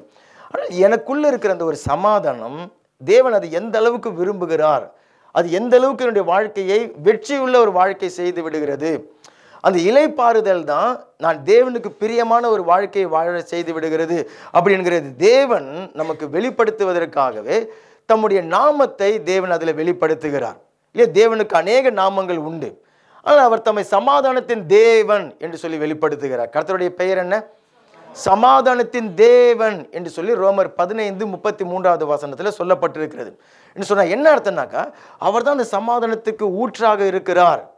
அவர் சமாதானத்தில், பூரண சமாதானத்தில் நிரம்பி இருக்கிற தேவன். உலகத்தில் இவ்வளோ போராட்டங்கள், இவ்வளோ பிரச்சனைகள், ராத்திரியும் பகலுமா அவரை நோக்கி ஜனங்கள் கூக்குரலை ஏறெடுத்து கொண்டிருக்கிறாங்க. தான் உண்டு பண்ணின முதல் மனுஷன் ஆதாமே பாவத்தில் விழுந்து விட்டான். இப்படி அநேக போராட்டங்கள், அநேக பிரச்சனைகள் அவர் நோக்கி எழும்பி கொண்டிருக்கிறது. ஆனால் என்னுடைய தேவன் எப்படிப்பட்டவர்? சமாதானத்தின் தேவனாக இருக்கிறார். அல்லேலூயா. அதே சமயத்தில் ஏசாயா 9:6 சொல்லுகிறது, அவர் சமாதான பிரபுவாக இருக்கிறார். அந்த பிரபு அந்த சமாதானத்தை பரலோகத்திலிருந்து பூமிக்கு அவர் கொண்டு வந்தவர். அதனால தான் அவருடைய பிறப்பின் பொழுது அந்த நாமம் அவருக்கு சொல்லப்பட்டு இருக்கிறது. அவர் சமாதானத்தின் பிரபு என்று சொல்லி ஆண்டவர் இயேசு கிறிஸ்து அழைக்கப்படுகிறார். அவர் தான் அந்த சமாதானத்தை பூமிக்கு கொண்டு வந்தவர். எபேசியர் 2வது அதிகாரம் 14வது வசனத்தை பார்க்கும் பொழுது ஆண்டவர் இயேசு கிறிஸ்து சமாதானக்காரனர் என்று சொல்லி அழைக்கப்படுகிறார். சரி, அவர் சமாதானத்தின் தேவன், சமாதானத்தை இந்த பூமிக்கு கொண்டு வந்தார். ஆனால் இன்றைக்கு அவரை விசுவாசிக்கிற ஒவ்வொரு பிள்ளைகளும், நீங்களும் நானும் அந்த சமாதானத்தை ஆக்சுவலாக அது நம்முடைய இருதயத்தில் பெற்று நம்ம அனுபவிக்கும்படிக்காகவே கல்வாரி சிலுவையில் ஆண்டவர் அதற்குரிய தண்டனையை அவர் ஏற்றுக்கொண்டு நமக்கு சமாதானத்தை உண்டு பண்ணிவிட்டார். நமக்கு சமாதானத்தை உண்டு பண்ணுகிற ஆக்கினை அவர் மேல் வந்தது என்று சொல்லி சொல்லப்பட்டிருக்கிறது. நமக்கு சமாதானத்தை உண்டு பண்ணுகிற தண்டனையை ஆண்டவர் இயேசு கிறிஸ்து சுமந்து விட்டார். அப்ப இன்னைக்கு நான் சமாதானமா இருக்கிறேன் அப்படின்னு சொல்லி சொன்னா அதுக்கு காரணம் யாரு? ஆண்டவர் இயேசு கிறிஸ்து. அல்லேலூயா. ஓகே, இப்போ சமாதானத்தின் கர்த்தர் என்று சொல்லி ஆதியாகமம் 49:10 சொல்லப்பட்டிருக்கிறது. சமாதானத்தின் கர்த்தர். கர்த்தர் சொன்ன என்ன அர்த்தம்? ஆளுகை செய்கிறவர். அப்போ அவர் சமாதானத்தின் தேவன், சமாதான பிரபுவாக அதை கொண்டு வந்தார். சமாதான காரணராக சிலுவையில் மரித்து எனக்கு அந்த சமாதானத்தை உண்டு பண்ணுகிறார். அன்றாட வாழ்க்கையில நான் அந்த போராட்டங்கள், பிரச்சனைகளுடைய நிம்மதியை கெடுக்கக்கூடிய அந்த சூழ்நிலையில் போகும்பொழுது சமாதான கர்த்தர் ஆண்டவராகிய இயேசு கிறிஸ்து தேவ சமாதானத்தை நம்முடைய இருதயத்தில் ஆளுகை செய்யும்படிக்காக அவர் பண்ணுகிறார். ஆளுகை செய்யும்படிக்காக அவர் பண்ணிவிடுகிறார். ஆமேன். நான் நிம்மதியை இழந்து, சமாதானத்தை இழந்து, ஒரு ஓய்வு இல்லாமல், இலைப்பாறுதல் இல்லாமல் ஆத்துமாவில் இருக்க வேண்டிய அவசியம் இல்லை. சமாதான கர்த்தர் ஆண்டவராகிய இயேசு கிறிஸ்து என்னுடைய இருதயத்தில் அவர் அந்த சமாதானத்தை ஆளுகை செய்யும்படிக்காக பண்ணுகிறார். அவரே எனக்காக மாம்சத்தில் வெளிப்பட்ட தேவன், அவரே சிருஷ்டி கர்த்தர், எனக்காக ஜீவனை தந்தவர், எல்லாவற்றையும் எனக்கு தருவார். எவ்வளவு சர்வ வல்லமை உள்ள தேவன் என்கிறத நான் விசுவாசிக்கிறேன். ஆமீன். சரி, ஆனால் இங்கே தான் நமக்கு நம்முடைய ஆத்துமாவில் ஒரு சோதனை வந்து விடுகிறது. என்னன்னு சொல்லி சொன்னாக்கா, ஒரு பிரச்சனை வழியாக, போராட்டத்தின் வழியாக, கடன் பிரச்சனை அல்லது ஒரு வியாதி அல்லது ஒரு ஆவிக்குரிய ஒரு போராட்டம், ஏதோ ஒரு பிரச்சனையில் போய் கொண்டிருக்கும் பொழுது என்னுடைய சமாதானம் ஏன் பாதிக்கப்பட்டு விடுகிறதுன்னு சொன்னால், அங்கே நம்ம எதிர்பார்க்கிறது என்ன? நல்லா கவனிங்க. நம்ம எல்லாருமே அப்படி தான் எதிர்பார்ப்போம். எனக்கு இந்த பிரச்சனை முடிஞ்சாதான் எனக்கு நிம்மதி. எத்தனை தடவை நம்ம சொல்லியிருக்கிறோம், இந்த காரியம் நான் தேடிக்கொண்டிருக்க இந்த காரியம் எனக்கு கிடைச்சாதான் என்னுடைய இருதயத்தில் ஒரு சமாதானம் வரும். அது வரைக்கும் நான் இப்படி தான் இருப்பேன் அப்படிங்கிறது போல நம்ம ஆகிவிடு. ஆனால் தேவன் என்ன விரும்புகிறார் தெரியுங்களா? ஆண்டவர் இயேசு கிறிஸ்து என்ன விரும்புகிறார்னா, சுமை சுமந்து சோர்ந்து போனவர்களே, நீங்கள் எல்லாரும் என்னிடத்தில் வாங்க, நான் உங்களுக்கு இளைப்பாறுதலை தருவேன் சொல்லிவிட்டு, என்னுடைய நுகத்தை உங்கள் மேலே ஏற்றுக்கொள்ளுங்க, என்னிடத்தில் கற்றுக்கொள்ளுங்க, அப்பொழுது உங்களுக்கு சமாதானம் உண்டாகும். எப்பொழுது உண்டாகும் சொல்லி சொல்றாரு? என்னுடைய நுகத்தை உங்கள் மேலே ஏற்றுக்கொள்ளுங்க, என்னிடத்தில் கற்றுக்கொள்ளுங்க, அப்பொழுது உங்களுக்கு சமாதானம் உண்டாகும். நம்ம என்ன எதிர்பார்க்கிறோம்? இல்லை இல்லை, எனக்கு முதல்ல இது முடியட்டும், அப்போதான் எனக்கு சமாதானம், எனக்கு இந்த வேலை கிடைக்கட்டும், அப்போதான் எனக்கு நிம்மதி, இந்த கடன் பிரச்சனை முடியட்டும், அப்போதான் எனக்கு இளைப்பாறுதல், அது வரைக்கும் எனக்கு இளைப்பாறுதலே கிடையாது அப்படின்னு சொல்லி நம்ம தப்பாக கணக்கு போட்டு விடுகிறோம். ஆண்டவர் சொல்றாரு, என்னுடைய நுகத்தை உங்கள் மேல நீங்க ஏற்றுக்கொண்டால், என்னிடத்துல நீங்க அது சம்பந்தமா இல்லையா, ஆண்டவர்கிட்ட கற்றுக்கொள்றதுக்கு நிறைய காரியம் இருக்கிறது, அவருடைய வாழ்க்கை முழுவதும் நம்ம கற்றுக்கொள்கிறோம். ஆனா இது சம்பந்தமா அவரிடத்துல கற்றுக்கொள்ளுகிற காரியத்தை கற்றுக்கொள்ளும் பொழுது, அப்பொழுது உங்கள் ஆத்துமாக்களுக்கு இளைப்பாறுதல் உண்டாகும், அப்பொழுது உங்கள் ஆத்துமாக்களுக்கு சமாதானம் உண்டாகும், அப்பொழுது உங்களுக்கு நிம்மதி உண்டாகும். சரி, அப்போ முதல் காரியத்தை நம்ம கவனிப்போம். 2 காரியத்தை அதில் நம்ம பார்த்து இன்றைக்கு நம்ம ஜெபிக்க போகிறோம். என்னுடைய நுகத்தை உங்கள் மேலே ஏற்றுக்கொள்ளுங்கள்னு சொல்லி சொல்றாரு, என்னிடத்தில் கற்றுக்கொள்ளுங்கள் என்று சொல்லி ஆண்டவர் சொல்றார். இந்த 2 காரியத்தை பார்த்து நம்ம ஜெபிக்கலாம். முதலாவதாக ஆண்டவர் சொல்றாரு, என் நுகத்தை உங்கள் மேல் ஏற்றுக்கொள்ளுங்கள், அப்பொழுது உங்களுக்கு இளைப்பாறுதல் உண்டாகும் என்று சொல்லி. நுகத்தடி இல்லையா? அந்த நுகத்தடியை குறித்து உங்களுக்கு தெரியுமா? நுகத்தடி பார்த்துருக்கிறீங்களா? எத்தனை பேர்? இந்தியாவில், இலங்கையில் மாடுகளை வைத்து அதில் கட்டி 2 மாடுகளை அந்த தடியினால் இணைத்து ஏறு உழுவார்கள். ஒரு கட்ட வண்டியை இழுத்து கொண்டு போவார்கள். அந்த வண்டியில் லோடு ஏற்றி இருப்பாங்க, அந்த வண்டியில் பாரம் மூட்டைகள் அதில் சுமக்க வைத்திருப்பாங்க. இப்போ அந்த வண்டியுடைய பாரம் அந்த கட்டையின் மூலியமாக அந்த மாட்டுடைய கழுத்தின் மேலே வைக்கப்பட்டு, இப்போ அந்த மாடு அதை இழுத்து கொண்டு போகும். அந்த மாட்டுடைய கழுத்தை பார்த்துருக்கிறீங்களா? நல்லா தேஞ்சி ஒரு மாதிரி கருவடைந்து சில நேரத்தில் ரத்தம் கூட அதிலிருந்து கசிந்து கொண்டு இருக்கும். அப்போ அதுதான் அந்த நுகத்தடி. அது எதுக்கு அடையாளம்னாக்கா அடிமைப்படுத்தி உங்களை வந்து கீழ்ப்படுத்தி அதில் வந்து உங்களை வந்து ஒரு வழி நடத்துகிறது, கட்டாயப்படுத்தி அப்படி செய்யக்கூடியது. அது பிசாசுடைய வேலை. அப்போ வேத புஸ்தகத்தில் ஒரு சில அந்த நுகத்தடிகளை குறித்து வேதம் சொல்லுகிறது. லேவியர் புஸ்தகம் 26:13 வாசிக்கும் பொழுது இஸ்ரவேல் ஜனங்க எகிப்தில் அவங்க அடிமைகளாக இருந்ததை அந்த நுகத்தடி என்று சொல்லி அழைக்கிறது வேதம்.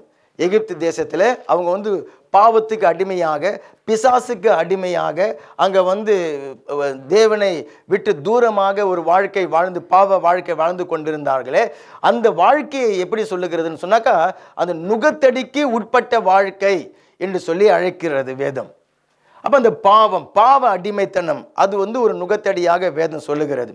ரெண்டாவது உபாகமம் 28:48 நீங்கள் வாசித்து பார்க்கும் பொழுது நம்ம வாழ்க்கையில் சந்திக்கக்கூடிய போராட்டங்கள், பிரச்சனைகள், குறைவுகள் இல்லையா, பசி, தாகம் இல்லையா, இப்படி வாழ்க்கை தேவைகள், இது அது குறைவுபட்டு விடும் பொழுது, அதில் தேவைகள் ஏற்பட்டு விடும் பொழுது அது அந்த மனுஷனுடைய கழுத்தில் அந்த நுகத்தடியை போல வைத்து அதை அவனை அழுத்தி அவனை பாரப்படுத்தி விடுகிறது அது.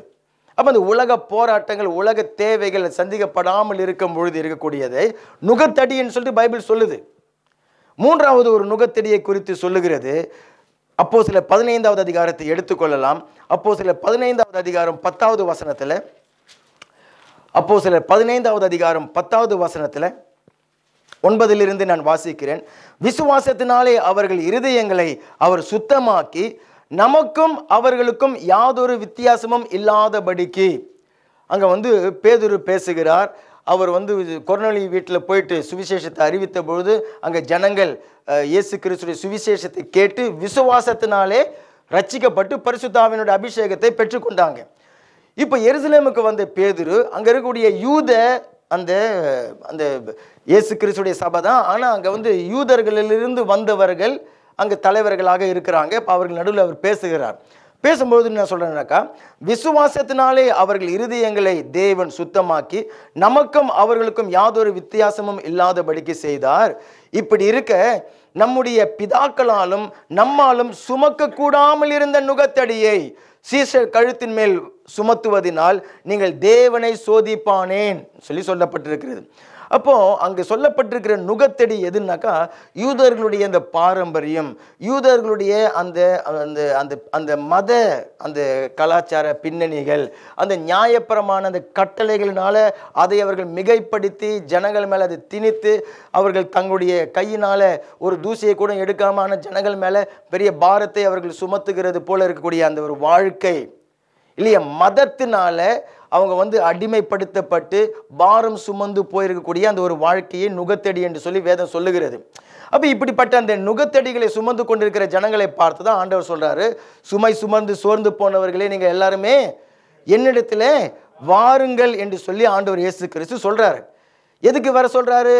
நான் அந்த நுகத்தடிகள் எல்லாம் முறித்து போட்டு அந்த பாரத்தை எல்லாம் இறக்கி வைத்து உங்களுக்கு இளைப்பாறுதலை தருவேன்ட்டு தான் ஆண்டவர் சொல்கிறாரு. இப்போ இவரிடத்துல வந்தாக்கா இவர் என்ன சொல்கிறாரு, ஆண்டவரிடத்துல வந்த என்ன சொல்கிறாரு, என்கிட்ட ஒரு நுகத்தடி இருக்கிறது, என்னுடைய நுகத்தை உங்கள் மேலே ஏற்றுக்கொள்ளுங்க அப்படின்னு சொல்லி சொல்கிறாரு. இப்போ இங்கே ஆண்டவராக இயேசு கிறிஸ்து சொல்லுகிற அந்த நுகத்தடி எது அப்படின்னு சொன்னால், அதே நுகத்தடி இப்போது வெறும் ஒரு மாடு அந்த சுமந்து இழுத்து கொண்டு போவதற்காக மாத்திரம் இல்லாமல் 2 மாட்டை ஒன்றா இணைக்கிறது இல்லையா. ஒரு மாடு தனியாக இழுத்துன்னு போனாக்கா கஷ்டமாக இருக்கும், அப்பவும் அந்த அந்த கட்டை வைத்திருப்பாங்க.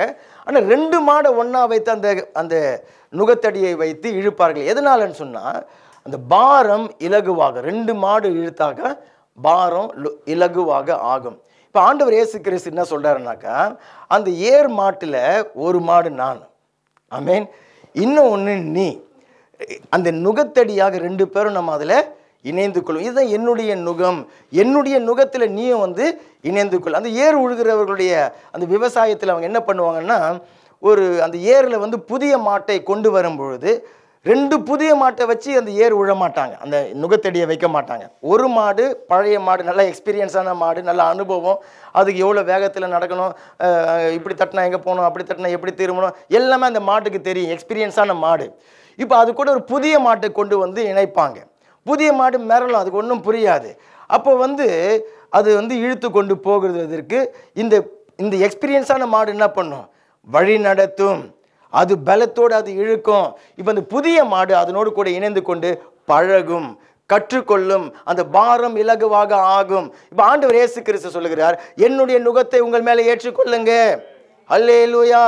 அன்பான சகோதரனே சகோதரியே, வாழ்க்கையில் நம்ம சந்திக்கக்கூடிய அநேக போராட்ட பிரச்சனைகளை நீங்கள் தனி மாடாக இழுத்து கொண்டு இருக்க வேண்டிய அவசியம் இல்லை.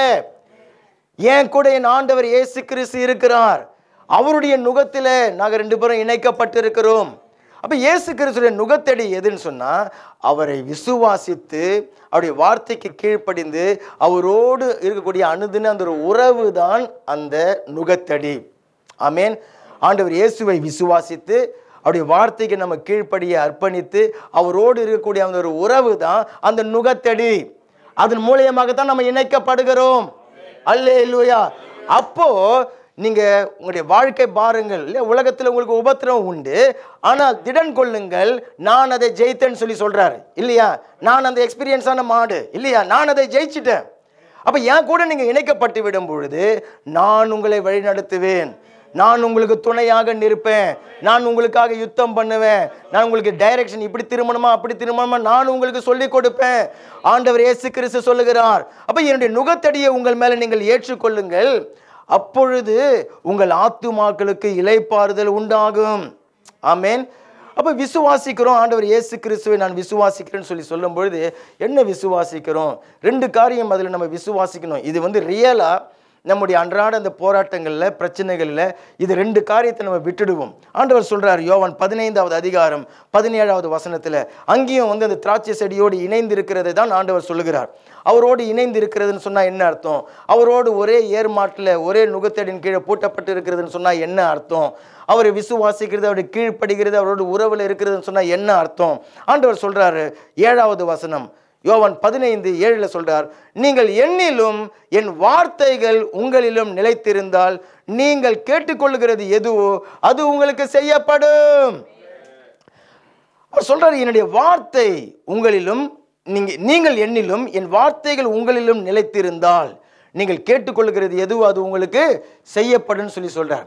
அப்ப தேவன் கர்த்தராக இயேசு கிறிஸ்து அவருடைய வார்த்தையில அவர் எப்படிப்பட்டவர், அவருடைய வல்லமை எப்படிப்பட்டது?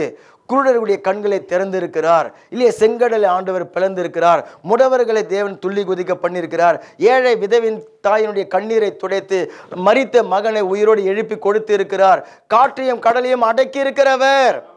அப்ப அந்த வார்த்தையில நம்ம அதை அறிந்து கொண்டு அவருடைய வல்லமையை நம்ம விசுவாசிக்கிறோம். ஆமேன். வார்த்தையை விசுவாசிக்கிறோம் சொல்லும்போது பல காரியங்கள் இருக்கிறது, ஆனால் அதுல முக்கியமா அவருடைய வல்லமையை நான் விசுவாசிக்கிறேன்.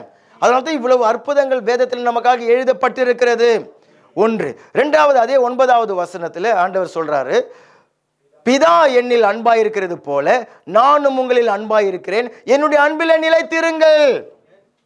அப்ப அவரோடு கூட அந்த ஒரு உறவில், அவரோடு கூட அந்த வசனத்துக்கு கீழ்ப்படுகிறதுல விசுவாசத்தில் நான் அவரோடு இணைக்கப்பட்டிருக்கிறேன், அந்த ஏர் மாடாக பூட்டப்பட்டிருக்கிறேன்னு சொன்னா என்ன அர்த்தம்னாக்கா, அவருடைய அன்பிலே நான் நிலைத்திருக்கிறேன்.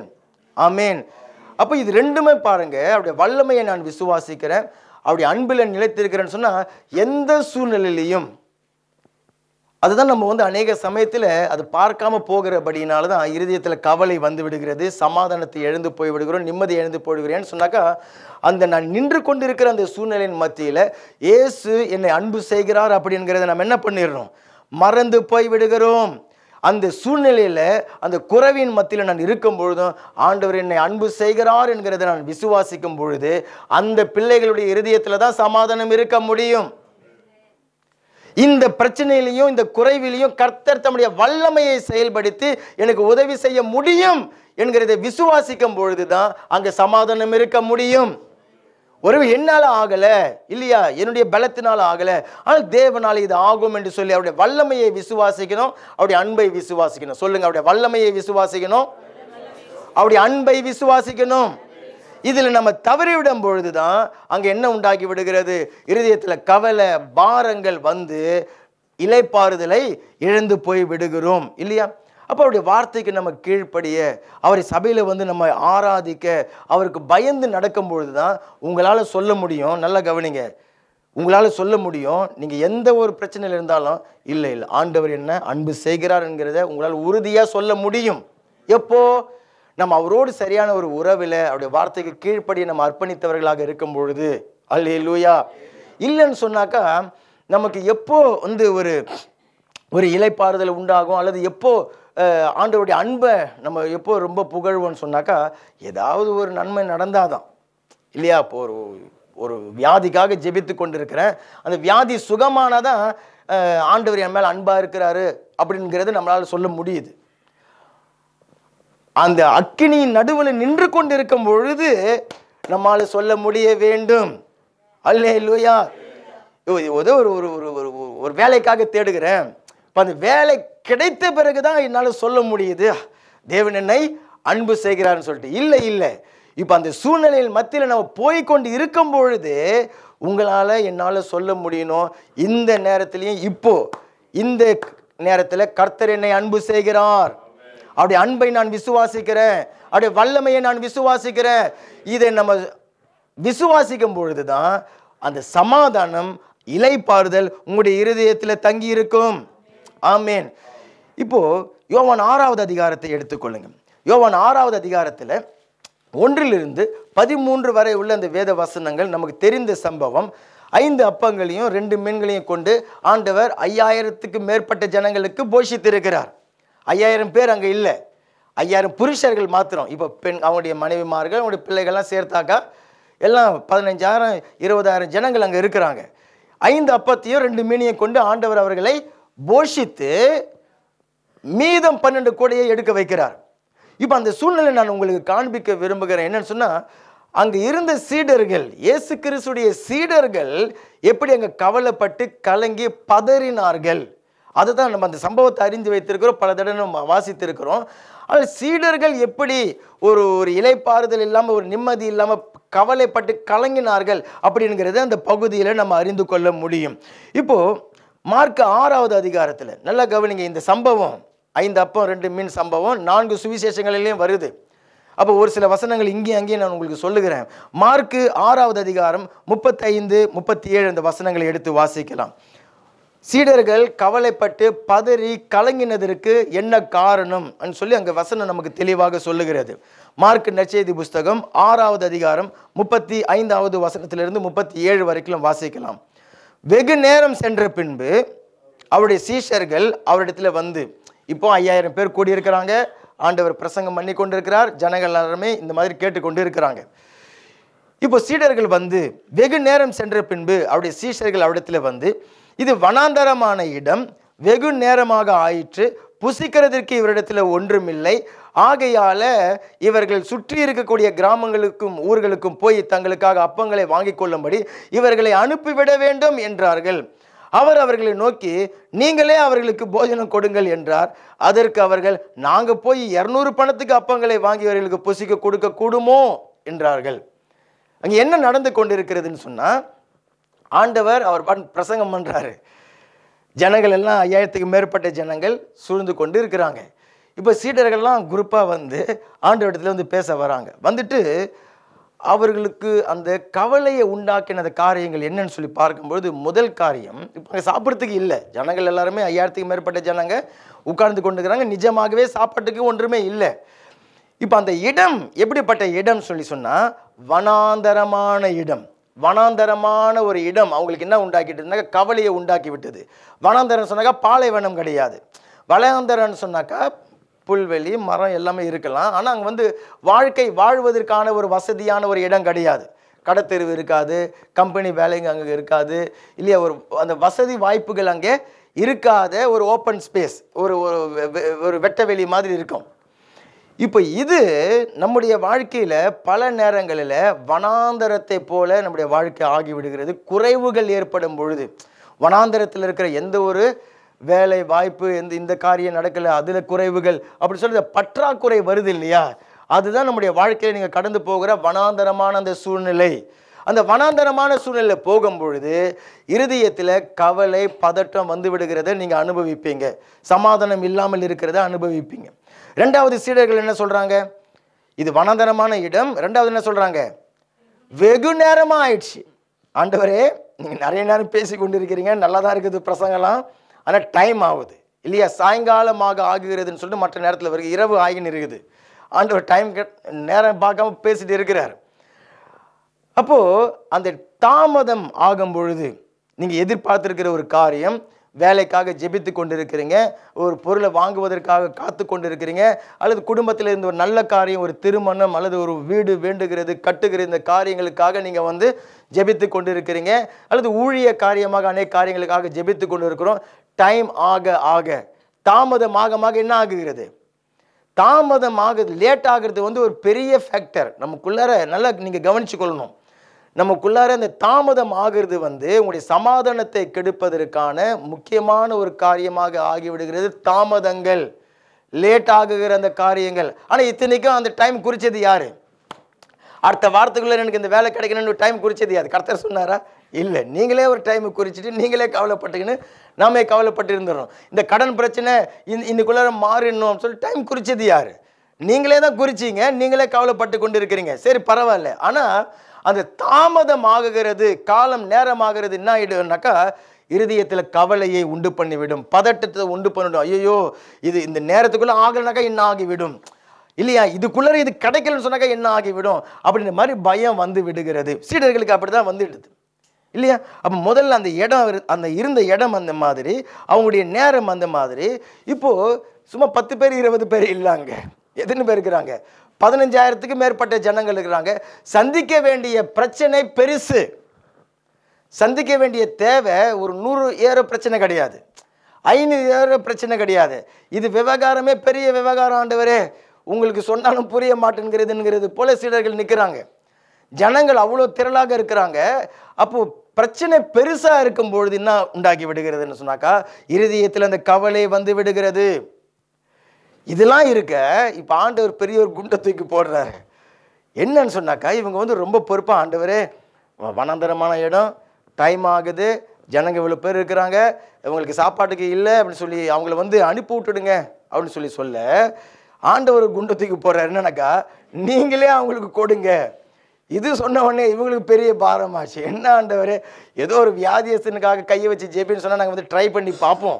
இது வந்து இவ்வளோ ஜனங்கள் இருக்கிறாங்க, இத்தனை பேருக்கு எங்கேருந்து நான் வந்து கொடுக்க முடியும்னு சொல்லிட்டு இதெல்லாம் யோசித்து பார்த்துட்டு இவங்க ஆண்டவருக்கு ஒரு ஆலோசனை கொடுக்குறாங்க.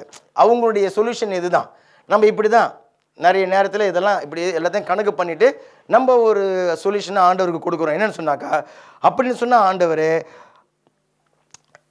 இவங்க என்ன சொல்கிறாங்க, இவர்களிடத்தில் ஒன்றுமில்லை ஆகையால், இதான் அவங்களுடைய சொல்யூஷன். ஆண்டவருக்கு ஆலோசனை கொடுக்குறாங்க. என்னன்னாக்கா, ஆகையால் இவர்கள் சுற்றி இருக்கிற கிராமங்களுக்கும் ஊர்களுக்கும் போய் தங்களுக்காக அப்பங்களை வாங்கி கொள்ளும்படி இவர்களை அனுப்பி விட்டுடுங்கன்னு சொல்கிறாங்க.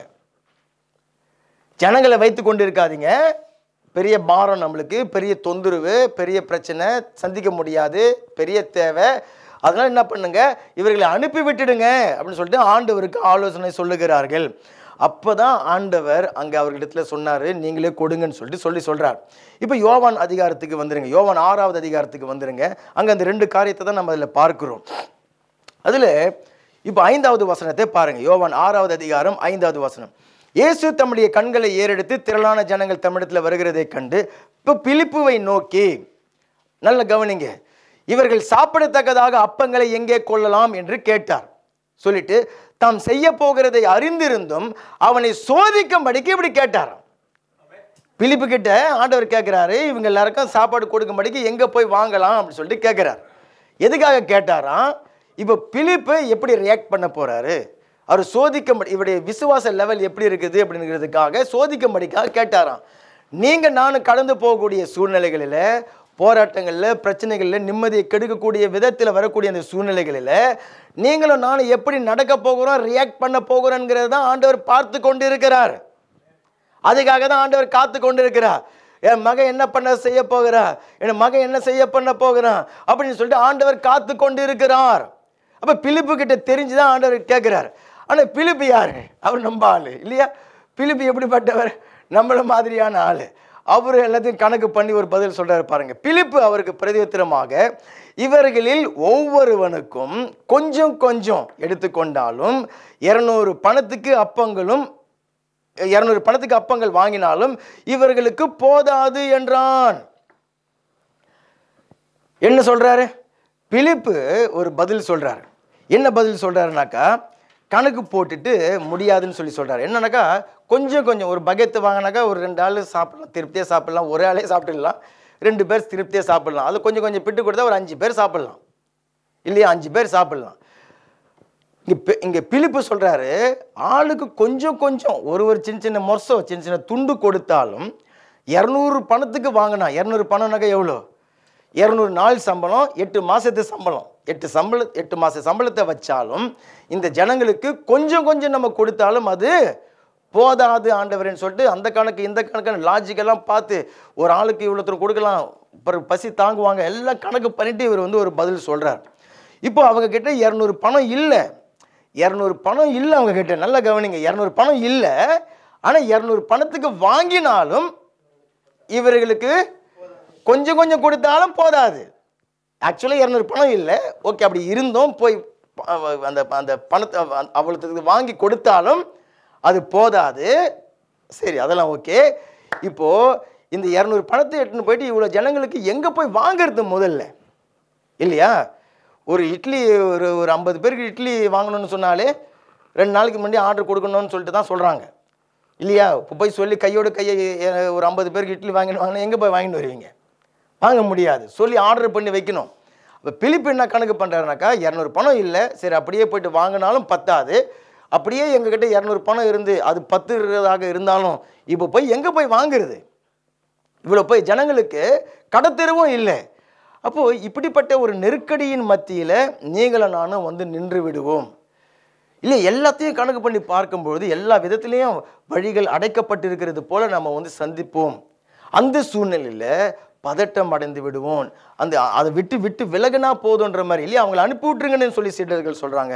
ஆனால் ஆண்டவர் என்ன எதிர்பார்த்தார்? அவனை சோதிக்கும்படிக்காக கேட்டார்னு சொல்லிட்டு ஆண்டவர் என்ன எதிர்பார்த்தாருன்னு சொன்னால், பிலிப்பு கிட்டேருந்து பிலிப்பை பார்த்து கேட்டவனே, ஆண்டவரே நம்ம வாங்கவே தேவையில்லை, நீங்கள் தண்ணீரை திராட்சரசமாக மாற்றின தேவன், இத்தனை ஜனங்களுக்கு உம்மாலே போஷிக்க முடியும். நீ ராஜாவின் மனுஷன் உம்மை தேடி வந்தபோது அவன் வீட்டில் இருக்கிற அவனுடைய மகனுக்கு வார்த்தையை அனுப்பி அவனை சுகமாக்கினதை நாங்கள் எல்லாம் கண்ணார பார்த்தோமே. அவ்வளோ பெரிய வல்லமை உள்ள தேவன் இந்த தேவைகளை உம்மாலே சந்திக்க முடியும். 38 வருஷமா அந்த பெதஸ்தா குளத்தில் ஒருத்தவன் படுத்து கிடந்திருந்தான். நீங்கள் தேடி போய் ஒரே ஒரு வார்த்தை சொன்ன உடனே அவன் படுக்கை எடுத்துக்கொண்டு நடந்து போனானே, அது நாங்கள் எல்லாருமே பார்த்தோமே. அவ்வளவு வல்லமை உள்ள தேவன் நீர், இவ்வளவு பெரிய அற்புதங்களை செய்திருக்கிறீர், இன்றைக்கு இந்த ஜனங்களுக்கு போஷிக்க உம்மாலே ஆகும் அப்படின்னு சொல்லிட்டு ஆண்டவர் இயேசு கிறிஸ்துடைய வல்லமையை விசுவாசித்து அவன் சொல்லியிருப்பான் என்று சொல்லி ஆண்டவர் எதிர்பார்த்தார். அதை தான் சோதிச்சார். நம்மையே என்ன தான் சோதிக்கிறாரு, இல்லையா? குடும்பத்தில் ஒரு பிரச்சனை, ஆண்டவர் என்ன தான் எதிர்பார்க்கிறாரு? என்ன பேசுவீங்கன்னு எதிர்பார்க்கிறாரு? ஒரு கடன் பிரச்சனை, என்ன பேசுவீங்கன்னு எதிர்பார்க்கிறாரு? ஒரு வியாதி, என்ன சொல்லுவீங்கன்னு எதிர்பார்க்கிறாரு, இல்லையா? ஒரு பேப்பர் காரியம் தாமதம் ஆகி கொண்டிருக்கிறது, வனாந்தரமான ஒரு நேரம் ஆகி கொண்டிருக்கிறது, என்ன சொல்லுவேன்னு எதிர்பார்க்கிறார் ஆண்டவர். சோதிக்கும்படிக்காக பிலிப்பு கிட்ட கேட்கிறாரு. அப்போ என்ன சொல்லுவேன்னு எதிர்பார்த்திருப்பாரு? ஆண்டவரே, எங்கள் குடும்பத்தில் போன வருஷத்தில் இந்த பிரச்சனையெல்லாம் நீங்கள் மாற்றி முடியாது, வல்லமையை வெளிப்படுத்தி பிரச்சனையை மாற்றி அதில் ஒரு சமாதானத்தை கொடுத்தீங்களே, இன்றைக்கு இருக்கிற பிரச்சனையிலேயே நீங்கள் அந்த வல்லமையை வெளிப்படுத்துவீங்க. 6 மாதம் முன்னாடி நான் மலாதா விழுந்த பொழுது நீங்கள் உங்களுடைய வல்லமையை வெளிப்படுத்தி என் வியாதியை சுகமாக்கினீரே, இன்றைக்கு இருக்கக்கூடிய இந்த வலியை என்ன பண்ணுவீர்? உங்களுடைய வல்லமையை வெளிப்படுத்தி நீர் நீக்கி போடுவீர். 2 வருஷத்துக்கு முன்னாடி இந்த காரியத்துக்காக நாங்கள் பயந்து நடுங்கி பதறி போய் நான் இருந்தேனே, அதில் உங்களுடைய வல்லமையை வெளிப்படுத்தி அற்புதத்தை செய்து இப்படியா ஒரு இளைப்பாறுதலை கொடுத்தீரே, இன்னைக்கு இருக்கிற காரியத்தில் நீர் செய்வீர், உங்களுடைய வல்லமையை விசுவாசிக்கிறேன். இதை பிலிப்பு சொல்லுவாருன்னு பார்த்தாரு, ஆனால் பிலிப்பு அதை சொல்லலை, நம்மள மாதிரி பதில் சொல்லிட்டாரு பிலிப்பு. ஓகே, இப்போ அடுத்தது அந்த யோவான் அதிகாரத்தில் 6வது அதிகாரத்தில் 8வது வசனத்தை பாருங்க. 8வது வசனத்தில், அப்பொழுது அவருடைய சீஷர்கள் ஒருவன் சீமோன் பேதுருவின் சகோதரனுமாகிய அந்திரேயா அவரை நோக்கி வருகிறார். இப்போ அந்திரேயன் வந்துட்டு சொல்றாரு, இங்கே ஒரு பையன் இருக்கிறான், அவன் கையில் 5 வார்கோதுமை அப்பங்களும் 2 மீன்களும் உண்டு, ஆனாலும் அவைகள் இத்தனை ஜனங்களுக்கு எம்மாத்திரம். இவர் பையன்கிட்ட 5 அப்பமும் 2 மீனும் இருந்துக்குது, ஆண்டவர்கிட்ட கொண்டு வராரு. கொண்டு வரும்பொழுதே என்ன சொல்றாரு, ஆண்டவரே இந்த இங்கே வந்து ஒரு பையன்கிட்ட 5 அப்பமும் 2 மீன்கள் தான் இருக்குது. ஆனால் இது போய் ஏமாத்துறோம். சரி, அதுதான் ஏமாத்துறன்னு தெரியுது. எதுக்கு கொண்டு வந்த பண்ணி ஆண்டவர்கிட்ட எதுக்கு கொண்டு வந்திருக்கணும்? இல்லை, நல்ல வாஸ்தவமாக யோசனை பண்ணி பாருங்கள். 10,000 15,000 ஜனங்க உட்காந்துக்கிறாங்க. ஒரு பையன்கிட்ட 5 அப்பமும் 2 மீன்களும் இருக்கிறது. இதை வந்து வாங்கின்னு வராரு. வரும்பொழுது ஆண்டவர்கிட்ட சொல்லின்னு வராரு, இந்த 5 அப்பமும் 2 மீன்களும் ஏமாத்துறோன்னு சொல்லுவார். அப்போ எதுக்கு இவர் கொண்டு வந்தார்? எதுக்கு கொண்டு வந்தாருன்னு சொன்னாக்கா, அந்த சின்ன பையன் இருந்தான் இல்லையா, அந்த பையனுக்கு அவங்க வீட்டில் மத்தியான சாப்பாட்டுக்கு 5 அப்பமும் 2 மீனும் கூடையில் வச்சு கொடுத்து அவனை அனுப்பிச்சிருக்கிறாங்க. இப்போ இந்த பையன் அங்கே நடக்கக்கூடிய சூழ்நிலை தேவையை பார்த்துட்டு அவனுடைய இருதயம் பதைக்குது. சரி, என்கிட்ட 5 அப்பமும் 2 மீனும் இருக்குது, இதை வச்சு ஒரு 4 பேராவது நம்ம வந்து கொடுக்க முடியும். அதுவும் நானே போய் எல்லாருக்கும் பிச்சு பிச்சு கொடுக்காம அது இருக்கிறாரு, அவர்கிட்ட கொடுத்தாக்கா கொடுப்பாருன்னு சொல்லிட்டு கொண்டு வந்து கொடுக்குறான். அந்திரேயா சொல்லியிருப்பாரு, இதெல்லாம் பத்தாது, நீயே போய் உரமாக உட்காந்து சாப்பிட்டுடு, இதெல்லாம் எத்தனை பேர். இல்லை, அந்த பையன் என்ன பண்ணியிருப்பான்? தொந்தரவு பண்ணியிருப்பான். இல்லை இல்லை, நீங்கள் இதை கொண்டு போங்க, இயேசுக்கிட்ட நீங்கள் போய் கொண்டு போங்க. அவனுக்கு அவ்வளோ கரிசனை. சின்ன பையன், அவனுக்கு அதுக்கு மேலே யோசிக்க முடியல இல்லையா. அவனுக்கு தெரியாது இதை வச்சுக்கிட்டு இத்தனை பேருக்கு செய்ய முடியாதுன்னு சொல்லிட்டு அவனுக்கு தெரியாது. ஆனாலும் அவனுக்கு இருதயத்தில் இருந்த ஒரு கரிசனை, ஒரு அன்பு. அப்போ அந்திரேயா தொந்தரவு தாங்காமல் ஆண்டவர்கிட்ட கொண்டு வர்றார். ஆண்டவரே, 5 அப்பம் 2 மீன் இருக்குது, ஆனால் இது எம்மாத்திரன் வந்து சொல்லி ஆண்டவரிடத்தில் அவர் கொடுக்கிறார். இப்போ ஆண்டவர் என்ன யோசித்து இருப்பார்?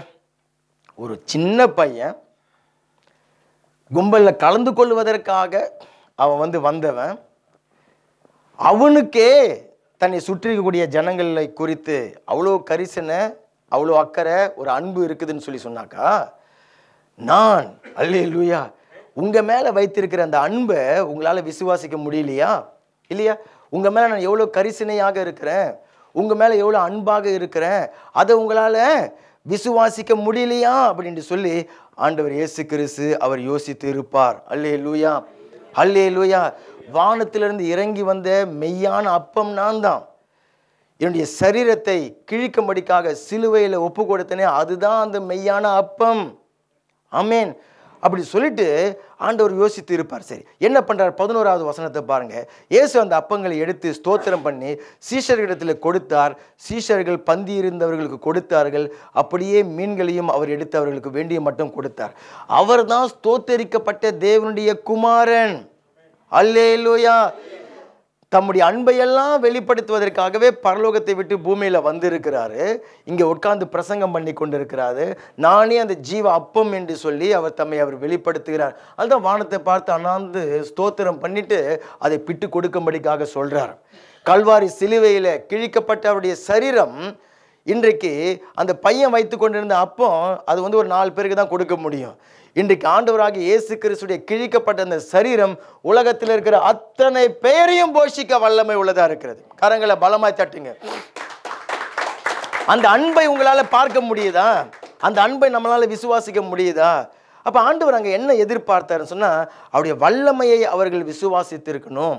அவர்கள் மேல வைத்திருக்கிற கரிசனை அன்பை அவர்கள் விசுவாசித்து இருக்கணும் அப்படின்னு சொல்லி ஆண்டவர் எதிர்பார்த்தார். ஆமென்.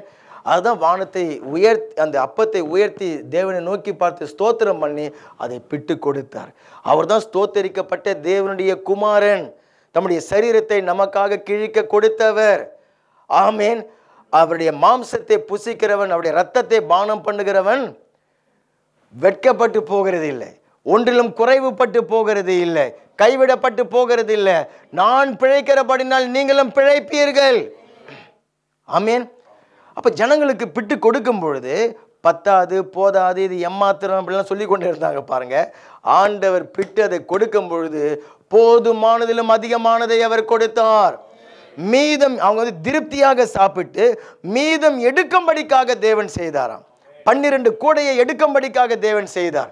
அதுவும் உங்களுக்கு ஒரு அற்புதத்தை தேவன் செய்து விடும் பொழுது அதுல வந்து ஒன்றும் சேதமாக போகாதபடிக்கு மீதத்தை எடுக்க பண்ணினாராம். ஒரு அற்புதத்தின் மூலியமாக தேவன் ஒரு வேலையை கொடுக்கிறார். அற்புதத்தின் மூலியமாக ஒரு பிரச்சனையை தீர்த்து வைக்கிறார். அற்புதத்தின் மூலியமாக ஒரு வியாதியை சுகமாக்குறான்னு சொல்லும் பொழுது அந்த வியாதி சுகமானதுனால உண்டான அந்த சரீர பலன் இருக்குது இல்லையா, அதை வந்து வீணாக ஆக்கக்கூடாது. கர்த்தருக்காக அதை நம்ம பயன்படுத்துகிறோம். ஆமேன். அந்த பலத்தை கர்த்தருக்காக பயன்படுத்துகிறோம். ஆண்டவர் சொல்ல, நீ சேதப்படுத்தாதே, அதை 12 கூடையில் அதை சேர்த்து வை. ஆண்டவர் சொல்லுகிறார். அல்லேலூயா.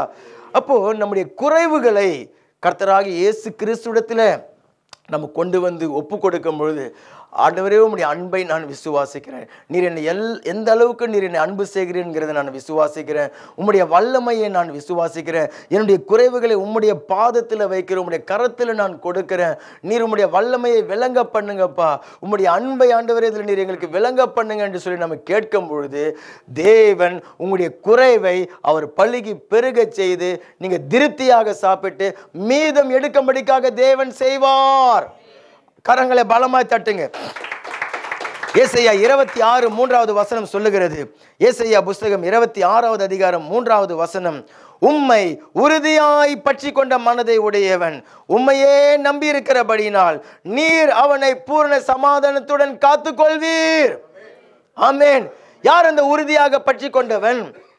நீங்க கடந்து போகிற சூழ்நிலை அவருடைய வல்லமையை விசுவாசிக்கிறேன்ப்பா, என்னால முடியல, எனக்கு இருக்கிற திறமைகளுடைய காரியங்களால இது சாதகமாக முடியல, மனுஷனாலே ஆகாதது என் தேவனாலே ஆகும், என்னுடைய குறைவுகளை எல்லாம் கிறிஸ்து இயேசுவுக்குள் மகிமையினால் அவர் நிறைவாக்குவார்.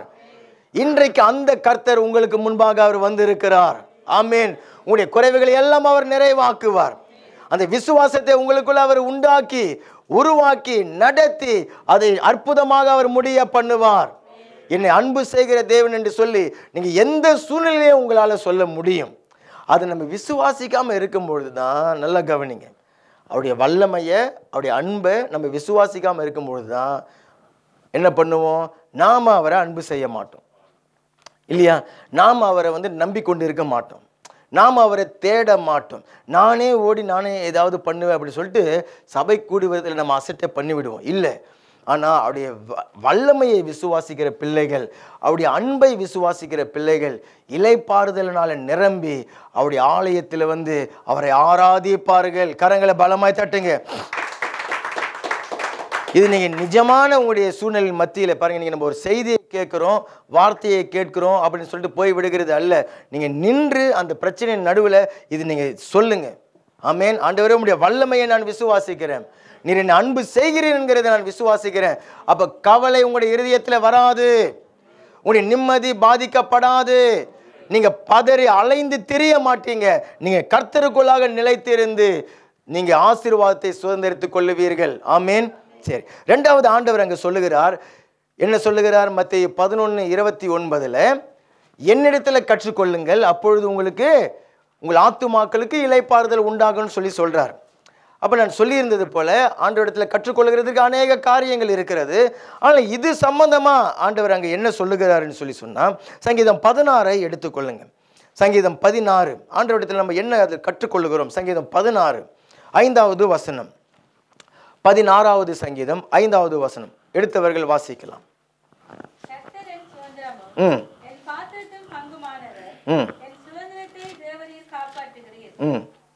வாசிங்க தொடர்ந்து.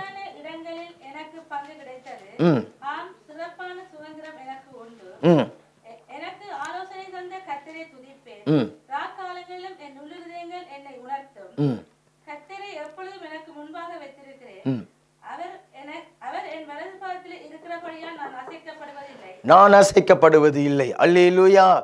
கர்த்தர் என் சுதந்திரமும் என் பாத்திரத்தின் பங்குமானவர். ஆமென். கவனிங்க, கர்த்தர் என் சுதந்திரமும், சொல்லுங்க, கர்த்தர் என் சுதந்திரமும் என் பாத்திரத்தின் பங்குமானவர். அப்போ கர்த்தர், இது 16வது சங்கீதம் கர்த்தராகிய இயேசு கிறிஸ்துவை குறித்த தீர்க்க தரிசனமான வேத பகுதி. இது எந்த சூழ்நிலையில் ஆண்டவர் இயேசு கிறிஸ்துவை சொல்லுகிறார் சொன்னாக்கா, கல்வாரி சிலுவை, அந்த சிலுவை பாடுகள் மத்தியில் ஆண்டவர் இயேசு கிறிஸ்து அங்கே சொல்லுகிறார். அவருடைய உயிர்த்தெழுதல் குறித்தெல்லாம் அங்கே அவர் சொல்லுகிறார்.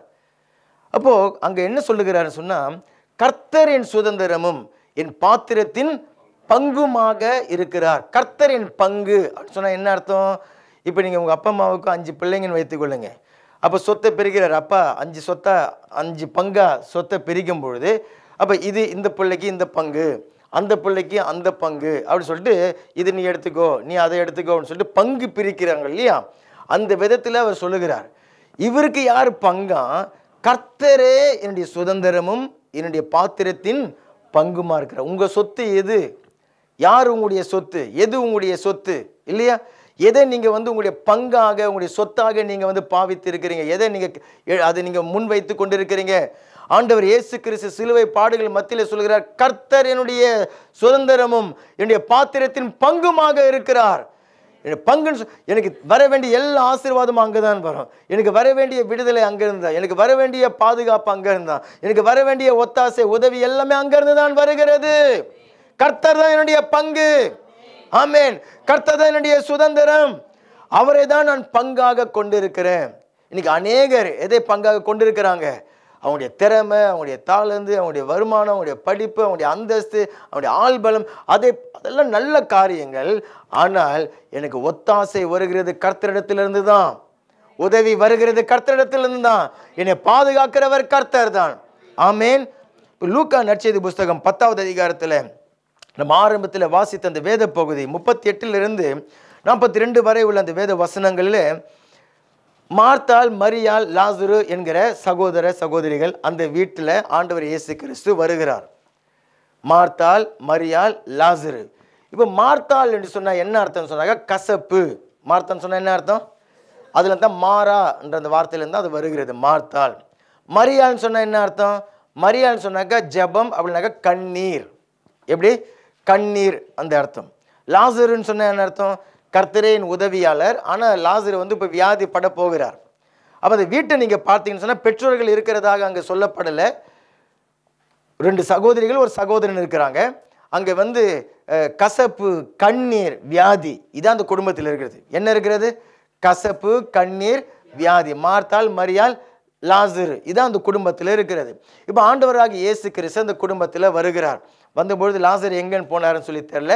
மார்த்தாலும் மரியாளும் அங்கே இருக்கிறார்கள். இப்போது நல்லா கவனிங்க, இந்த இந்த ரொம்ப அற்புதமான ஒரு ஒரு ஒரு காரியத்தை ஆண்டவர் இங்கே நமக்கு எழுதி வைத்திருக்கிறார். நம்ம சந்திக்கக்கூடிய போராட்டங்கள், பிரச்சனைகளில் 2 விதமாக நீங்கள் நடக்க முடியும். ஒன்று, மார்த்தாளை போல நடக்க முடியும். இல்லைன்னு சொன்னாக்கா மரியாளை போல நீங்கள் நடக்க முடியும். மார்த்தாளை போல நீங்கள் நடந்தீங்கன்னு சொன்னாக்கா நீங்கள் கவலைப்பட்டு கலங்கி இருதயத்தில் பாரம் வந்து நீங்கள் சமாதானத்தை எழுந்து போயிடுவீங்க. மரியாளை போல நீங்கள் நடந்தீங்கன்னு சொல்லி சொன்னால் உங்களுடைய இருதயத்தில் இளைப்பாறுதல் தங்கி இருக்கும். ஆனால் இத்தனைக்கும் 2 பேருக்கும் ஒரே பிரச்சனை, ஒரே வீட்டில் இருக்கிறாங்க, ஒரே பிரச்சனை. என்ன பிரச்சனை? இப்போ ஆண்டவர் வீட்டுக்கு வந்திருக்கிறார், சீடர்களோடு வந்திருப்பார். இப்போ இவங்களுக்கு சாப்பாடு செய்து போடணும். மார்த்தாள் என்ன பண்ணுறாங்க? ஃபர்ஸ்ட் மரியாளை பற்றி தான் அங்கே வந்து சொல்லப்பட்டிருக்கிறது. 39வது வசனத்தில் அவளுக்கு மரியாள் என்னப்பட்ட ஒரு சகோதரி இருந்தால், அவள் இயேசுவின் பாதத்தருகே உட்கார்ந்து அவருடைய வசனத்தை கேட்டுக்கொண்டிருந்தாள். மரியாள் உட்கார்ந்து கொண்டு இயேசு கிறிஸ்துடைய பாதத்தில் உட்கார்ந்து கொண்டு அவருடைய வசனத்தை கேட்டுக்கொண்டு இருக்கிறாள். அப்படின்னு சொன்னால் என்ன அர்த்தம்? அவருடைய பாதத்தில் உட்கார்ந்து வசனத்தை கேட்டுக்கொண்டிருக்கிறான்னு சொன்னால் என்ன அர்த்தம்? இன்றைக்கி நம்முடைய வாழ்க்கையில் ஜபத்தில் ஆண்டவருடைய முகத்தை நாம் தேடுகிறது. அந்த கல்வாரி சிலுவை அந்த பாதத்தருகே உட்கார்ந்து கொண்டு கர்த்தராக இயேசு கிறிஸ்து சிலுவையில் எனக்கு செய்து முடித்த அந்த ஆசீர்வாதங்களை நான் தியானித்து அதற்காக தேவனுக்கு நான் நன்றி சொல்லுகிறது. அவருடைய வசனத்தை வாசித்து தியானிக்கிறது, நம்மை ஒப்பு கொடுக்கிறது. அதுதான் மார்த்தாள் இயேசு கிறிஸ்துடைய பாதத்தின் அருகே உட்கார்ந்து கொண்டு இருந்தாள் என்று சொல்லி, வசனத்தை கேட்டு கொண்டு இருந்தாள் என்று சொல்லி. மரியாள், இப்போ மார்த்தாள் என்ன பண்றாள்? 40வது வசனத்தில் மார்த்தாளோ பற்பல வேலைகளை செய்கிறதுல மிகவும் வருத்தம் அடைந்து இங்கிமா ஓடிக்கொண்டிருக்கிறது அந்த அம்மா. ஆண்டவர் வந்துட்டார், கையும் புரியல காலும் புரியல, அதை எடு இதை எடு, கத்திரிக்காய் பொரியல் செய்யலாமா, பிரியாணி செய்யலாமா, ஆட்டுக்கறி குழம்பு செய்யலாமா அப்படின்னு சொல்லிட்டு அது வந்து அப்படியுமா ஓடிக்கொண்டிருக்கிறது மார்த்தாள்.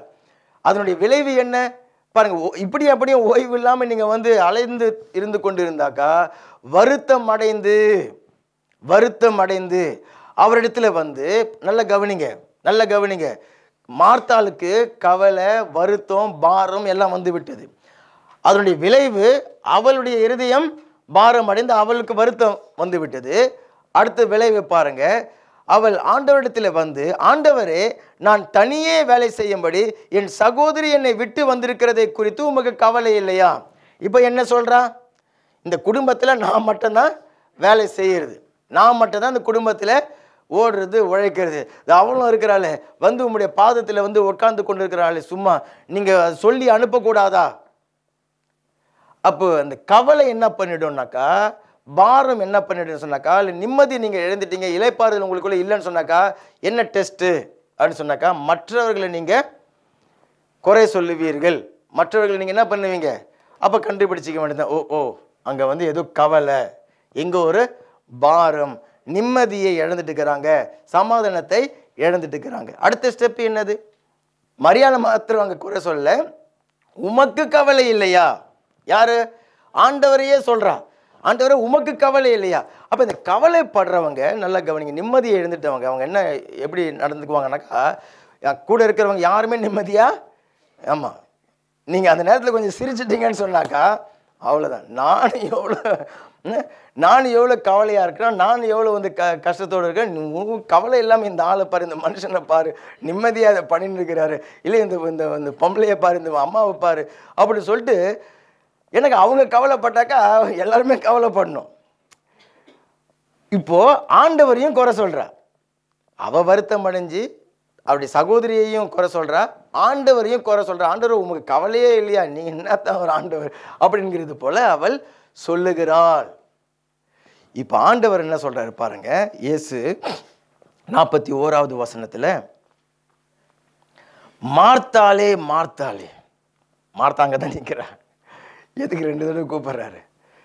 ஏன்னா அது பேர் அந்த மாதிரி இருக்குது இல்லையா? அவள் அந்த மாதிரி வருத்தப்பட்டு பாரப்பட்டு, இல்லை நம்ம அநேக நேரத்தில் அப்படி தான் நம்ம வந்து செய்து விடுகிறோம். இந்தியாவிலேருந்து நம்முடைய பாஸ்டர் கிளைசபை போதகர் ஒரு வாலிப சகோதரனை என்கிட்ட பேசணும்னு சொல்லிட்டு எனக்கு டெலிஃபோன் பண்ண சொன்னார். சின்ன பையன்தான், ஒரு 25-26 வயசு பையன்தான். தகப்பனார் தவறி விட்டாங்க, அவங்க அம்மா, அவருக்கு வந்து இன்னொரு தம்பி, இவர் இருக்கிறார்.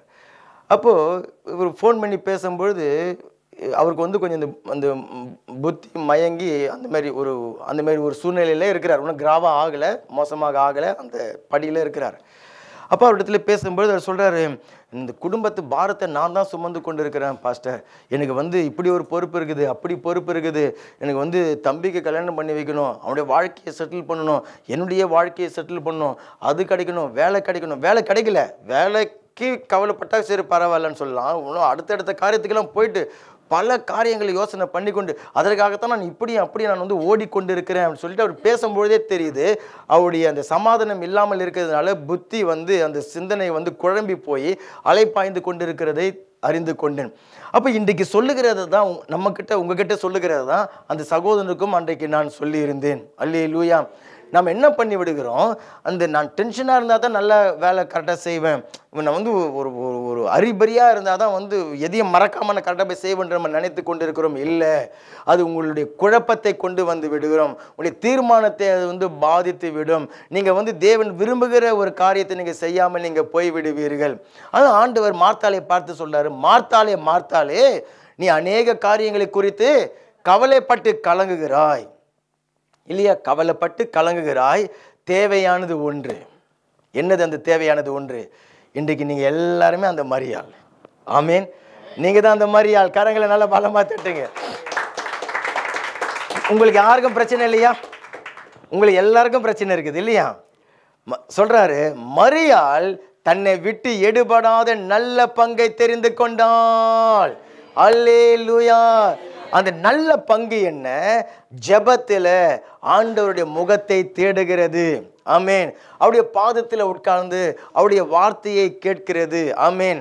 அவருடைய வல்லமையை விசுவாசித்து கல்வாரி சிலுவையை நோக்கி பார்த்து அந்த ஆசீர்வாதங்களை நம்பி காத்து கொண்டு இருக்கிறது.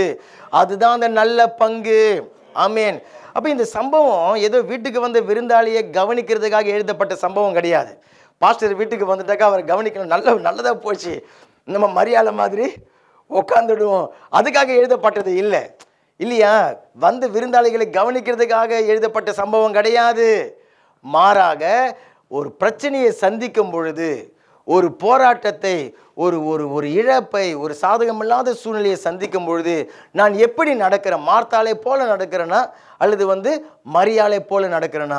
மார்த்தாள் அவளுடைய உழைப்பு, அவளுடைய திறமை, அவளுடைய படிப்பு, அவளுடைய தாளந்து, அவளுடைய ஆள்பலன், இதைத்தான் வந்து நம்பிக்கொண்டு இருந்தாள். அது வந்து ஓரளவுக்கு ஒர்க் அவுட் ஆகும், தவறு கிடையாது. ஆனால் நல்ல கவனிங்க, அது நம்ம அதில் சார்ந்து கொண்டு இருக்கிறது இல்லையா? திறமை வேண்டும், படிப்பு வேண்டும், நம்ம வந்து வேலை செய்யணும், ஓடணும், உழைக்கணும், இதெல்லாம் வேண்டும். ஆனால் இவைகள் நான் தேவனுடைய பாதத்தில் உட்காருகிறதை தடை பண்ணிடக்கூடாது. நான் தேவனை சபை கூடி வருதில் வந்து ஆராதிக்கிறதுக்கு தடையாக வந்துவிடக்கூடாது. அவைகள் நீங்க தேவனை நம்புவதை, தேவன் மேல விசுவாசம் வைக்கிறத தடை பண்ணிவிடக்கூடாது. படிப்பு ரொம்ப முக்கியம், ஆமேன். வேலை ரொம்ப முக்கியம், நம்ம வந்து கடினமாக உழைக்கிறது ரொம்ப முக்கியம், ரொம்ப திறமைகள் ரொம்ப முக்கியம். ஆனால் அது எல்லாவற்றையும் பார்க்கலும் நல்ல பங்கு ஆண்டவராகி இயேசு கிறிஸ்துடைய பாதத்தில் உட்கார்ந்து அவரை தேடுகிறது தான். அல்லேலூயா. அதைத்தான் இன்றைக்கு நீங்களும் நானும் செய்து கொண்டிருக்கிறோம். ஆமேன். சாப்பாடு போடுற பிரச்சனை கிடையாது. லாசரு மரிக்க போகிறான், சகோதரன் லாசரு மரிக்க போகிறான். அதுல தேவனுடைய மகிமை விளங்க வேண்டும். அதுக்கு தான் தேவன் முன்கூட்டியே வந்து அந்த குடும்பத்தை ஆயத்தப்படுத்துறார். அவர் மேல இருக்கிற விசுவாசத்துல, அவருடைய பாதத்துல உட்கார்ந்து காத்து கொண்டு இருக்கிறதுல, அவர் மேல நம்பிக்கையை வைக்கிறதுல, அவருடைய வசனத்தை கேட்கிறதுல இந்த குடும்பத்தை தேவன் ஆயத்தப்படுத்தி கொண்டிருக்கிறார். ஏன்னு சொன்னா இன்னும் ஒரு சில நேரம் கழித்து லாசரு வியாதிப்பட போகிறான், லாசரு மரிக்க போகிறான். மார்த்தாள் எப்போதும் போல புலம்ப போகுது, ஆண்டவரே நீங்க இங்க இருந்திருந்தாக்கா என் சகோதரன் மரித்திருக்க மாட்டேன்னு புலம்ப போகுது. ஆனால் மரியாளுடைய விசுவாசம் தேவனுடைய மகிமையை அங்க விளங்க பண்ணினது. பாத்தீங்களா? அந்த கவலை என்ன பண்ணிடும், இருதயத்தில் இருக்கிற பாரம் என்ன பண்ணிடும், தேவனுடைய மகிமை நம்முடைய வாழ்க்கையில செயல்படாதபடிக்கு தடை பண்ணிவிடும். ஆமேன். நான் அடிக்கடி சொல்ற காரியம், ஒரு ஒரு ஒரு குறிப்பிட்ட ஒரு பிரச்சனையை நம்ம சந்திக்கிறதுக்கு முன்னாடி, குறிப்பிட்ட ஒரு ஒரு போராட்டத்தை சந்திக்க முன்னாடி, ஒரு பெரிய ஒரு அவமானத்தை, ஒரு பெரிய ஒரு இழப்பை, பெரிய ஒரு துக்ககரமான காரியத்தை ஒரு மனுஷனோ ஒரு குடும்பமோ சந்திக்கிறதுக்கு முன்னாடி தேவன் எவ்வளவு அன்பானவர் சொன்னா, முன்கூட்டியே வந்து அந்த மனுஷனை சந்திக்கிறார், முன்னாடியே வந்து தம்மை அவர் வெளிப்படுத்துகிறார். அந்த நேரத்தை மாத்திரம் அவங்க பயன்படுத்தி கொண்டு உறுதியாக ஆண்டவரை பிடித்து கொண்டாலோ அதிலிருந்து அவர்கள் தப்பித்து விடுவார்கள். ஆனால் ஒரு சிலர் உருவ நடந்து அதில் போயிட்டு மாட்டிக்கொள்கிறேன்னு சொன்னாக்கா அந்த நேரத்தில் வந்து ஆண்டவரை அவர்கள் அசட்டை பண்ணி அவங்க வந்து பற்பல வேலைகளில் அவங்க வந்து ரொம்ப பிஸியாக ஆகி அதை இழந்து போய் விடுகிறார்கள். ஆமேன். தேவ மகிமையை அனுபவிக்காமல் போய்விடுகிறது. ஆனால் இன்றைக்கு அந்த இருதயத்தில் இருக்கிற அந்த சமாதானம் அது உங்களை தேவனுடைய பாதத்தில் உட்கார்ந்து அவருடைய முகத்தை தேட பண்ணும். கவலை உங்களை தேவனை விட்டு விலகி போக செய்துவிடும். விளைவு என்ன பண்ணுனாக்கா தேவ மகிமையை எங்க காண முடியாமல் செய்துவிடும். ஆனால் உங்களுடைய இருதயத்தில் சமாதானமும் இளைப்பாறுதலும் இருக்கும் பொழுது நீங்கள் உங்கள் வாழ்க்கையில உங்கள் குடும்பத்தில் தேவ மகிமையை காண்பீர்கள். அல்லேலூயா. நாம் எழுந்து நின்று கர்த்தரை நான் நன்றி சொல்லி நாம் துதிக்கலாம். 1 பேதுரு 5வது அதிகாரம் 7வது வசனம் சொல்லுகிறது, அவர் உங்களை விசாரிக்கிறவராய் இருக்கிறபடியினால். சொல்லுங்க, கர்த்தர் என்னை விசாரிக்கிறவர், அவர் உங்களை விசாரிக்கிறவராய் இருக்கிறபடியினால். விசாரிக்கிறேன்னா என்ன பிரதர் எப்படி இருக்கிறீங்க அது கிடையாது. மனுஷர்கள் அவ்வளோதான் தான் செய்ய முடியும். இந்த வேலைக்கு போனீங்களா, வந்தீங்களா, சாப்பிட்டீங்களா, கொண்டீங்களா, இதான் விசாரிக்க முடியும். ஆனால் தேவன் விசாரிக்கிறாருன்னு சொன்னாக்கா என்ன அர்த்தம்னாக்கா, என் மகனுடைய இருதயம் எப்படி இருக்குது, என் மகளுடைய இருதயத்தில் என்ன குழப்பங்கள் ஓடிக்கொண்டிருக்கிறது, அதை வந்து உள்ளார இருதயத்தில் புகுந்து ஆராய்ந்து அறிந்து அது தகுந்த மாதிரி சூழ்நிலைகளை ஆண்டவர் செய்வார். ஆமேன். அதுக்கு தான் பைபிள் சொல்கிறது, அவர் உங்களை விசாரிக்கிறவராய் இருக்கிறபடியினால் உங்களுடைய கவலைகளை எல்லாம் அவர் மேல சுமர்த்தி விடுங்கள். உங்களுடைய கவலைகளை எல்லாம் அவர் மேல வைத்து விடுங்க. இன்னைக்கு எத்தனை பேர் ஒரு சில காரியங்களுக்காக கவலைப்பட்டு வந்து இருக்கிறீங்க இல்லையா? எந்த ஒரு காரியமாக அது இருக்கட்டும், இன்றைக்கு அந்த மூட்டையை நீங்க ஆண்டவருடைய பாதத்துல இறக்கி வைக்க போகிறீங்க. ஆமேன்னு சொல்லுங்க. எதுவாக இருந்தாலும் சரி, இந்த கேட்டை தாண்டி நீங்க வெளியில போகும் பொழுது பாரம் இறங்கினவர்களாக இங்க நாம் புறப்பட்டு போக போகிறோம். அல்லேலூயா. இந்த பாடலை பாடி கர்த்தரை நாம் துதிப்போம். எல்லா புத்திக்கும் மேலான சமாதானம் இதயத்தில் நிரம்பிடுதே. எல்லா புத்திக்கும் மேலான தேவ சமாதானம் இதயத்தில் நிரம்பிடுதே. ஆத்மாவை இளைப்பாற பண்ணிடுதே. அந்தராம் இயேசுவின் அரவணைப்பில்